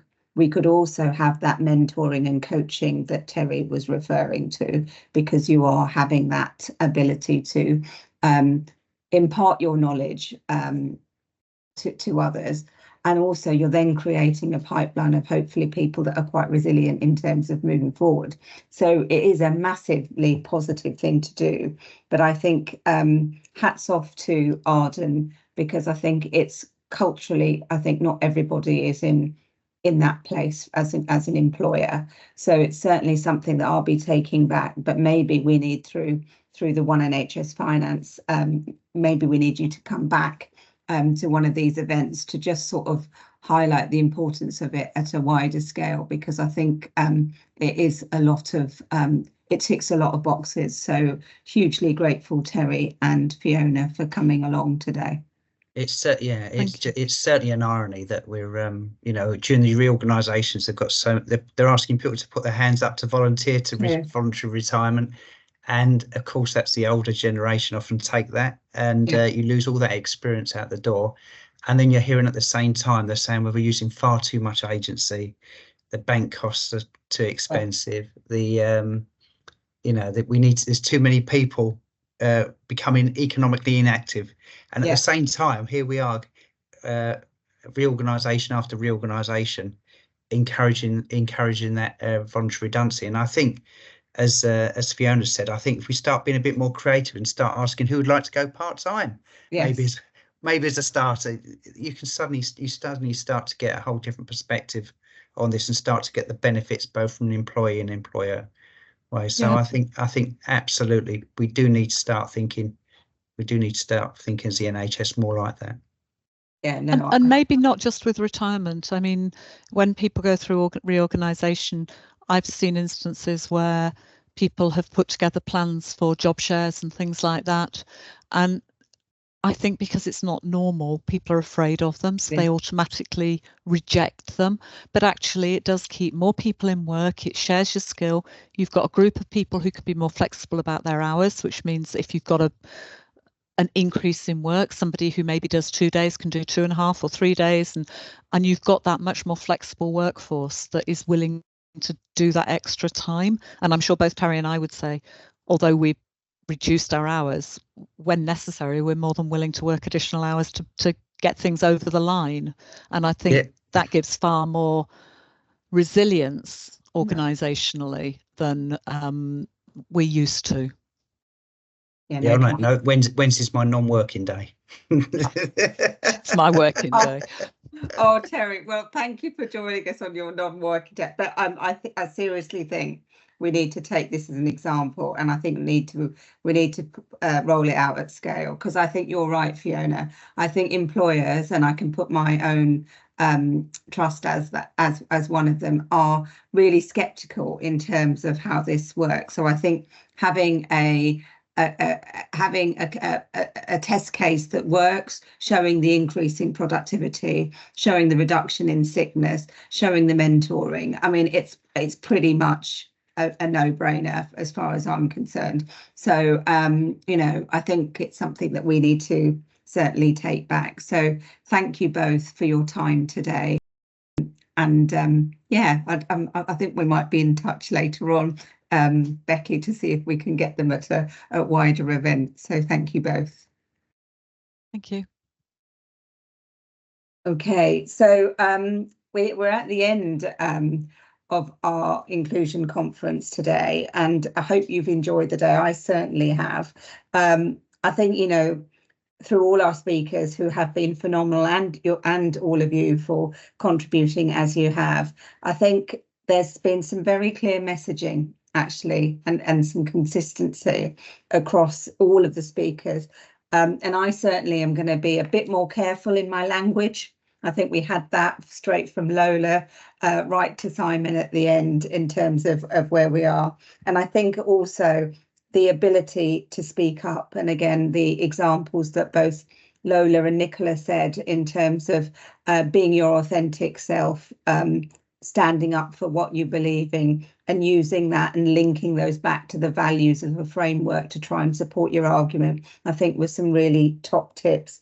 And I think right at the end there, the importance of a work-life balance, not losing the knowledge and skills that we have, and ensuring that we have that sort of pipeline of mentoring and coaching to support the new intake of individuals into NHS Finance is really imperative. So I'm going to draw the meeting, the conference to a close, but if you can, in terms of just a couple of housekeeping, if you can, I think there's some feedback, Becky, that individuals be sent, is that right? If you can complete the feedback form, I think you need to complete that in order to get your CPD certificate, so please make sure you do that. And also just to let you know and reconfirm that we will share the slides after the event, and actually some of the stuff in the chat, including the reference to the Davina McCall book, we'll also sort of put that link in so that people have that. So thank you all very much. You've been really fantastic. Thank you once again for all the speakers and for all of your contributions today, and hopefully you felt it's been really worthwhile.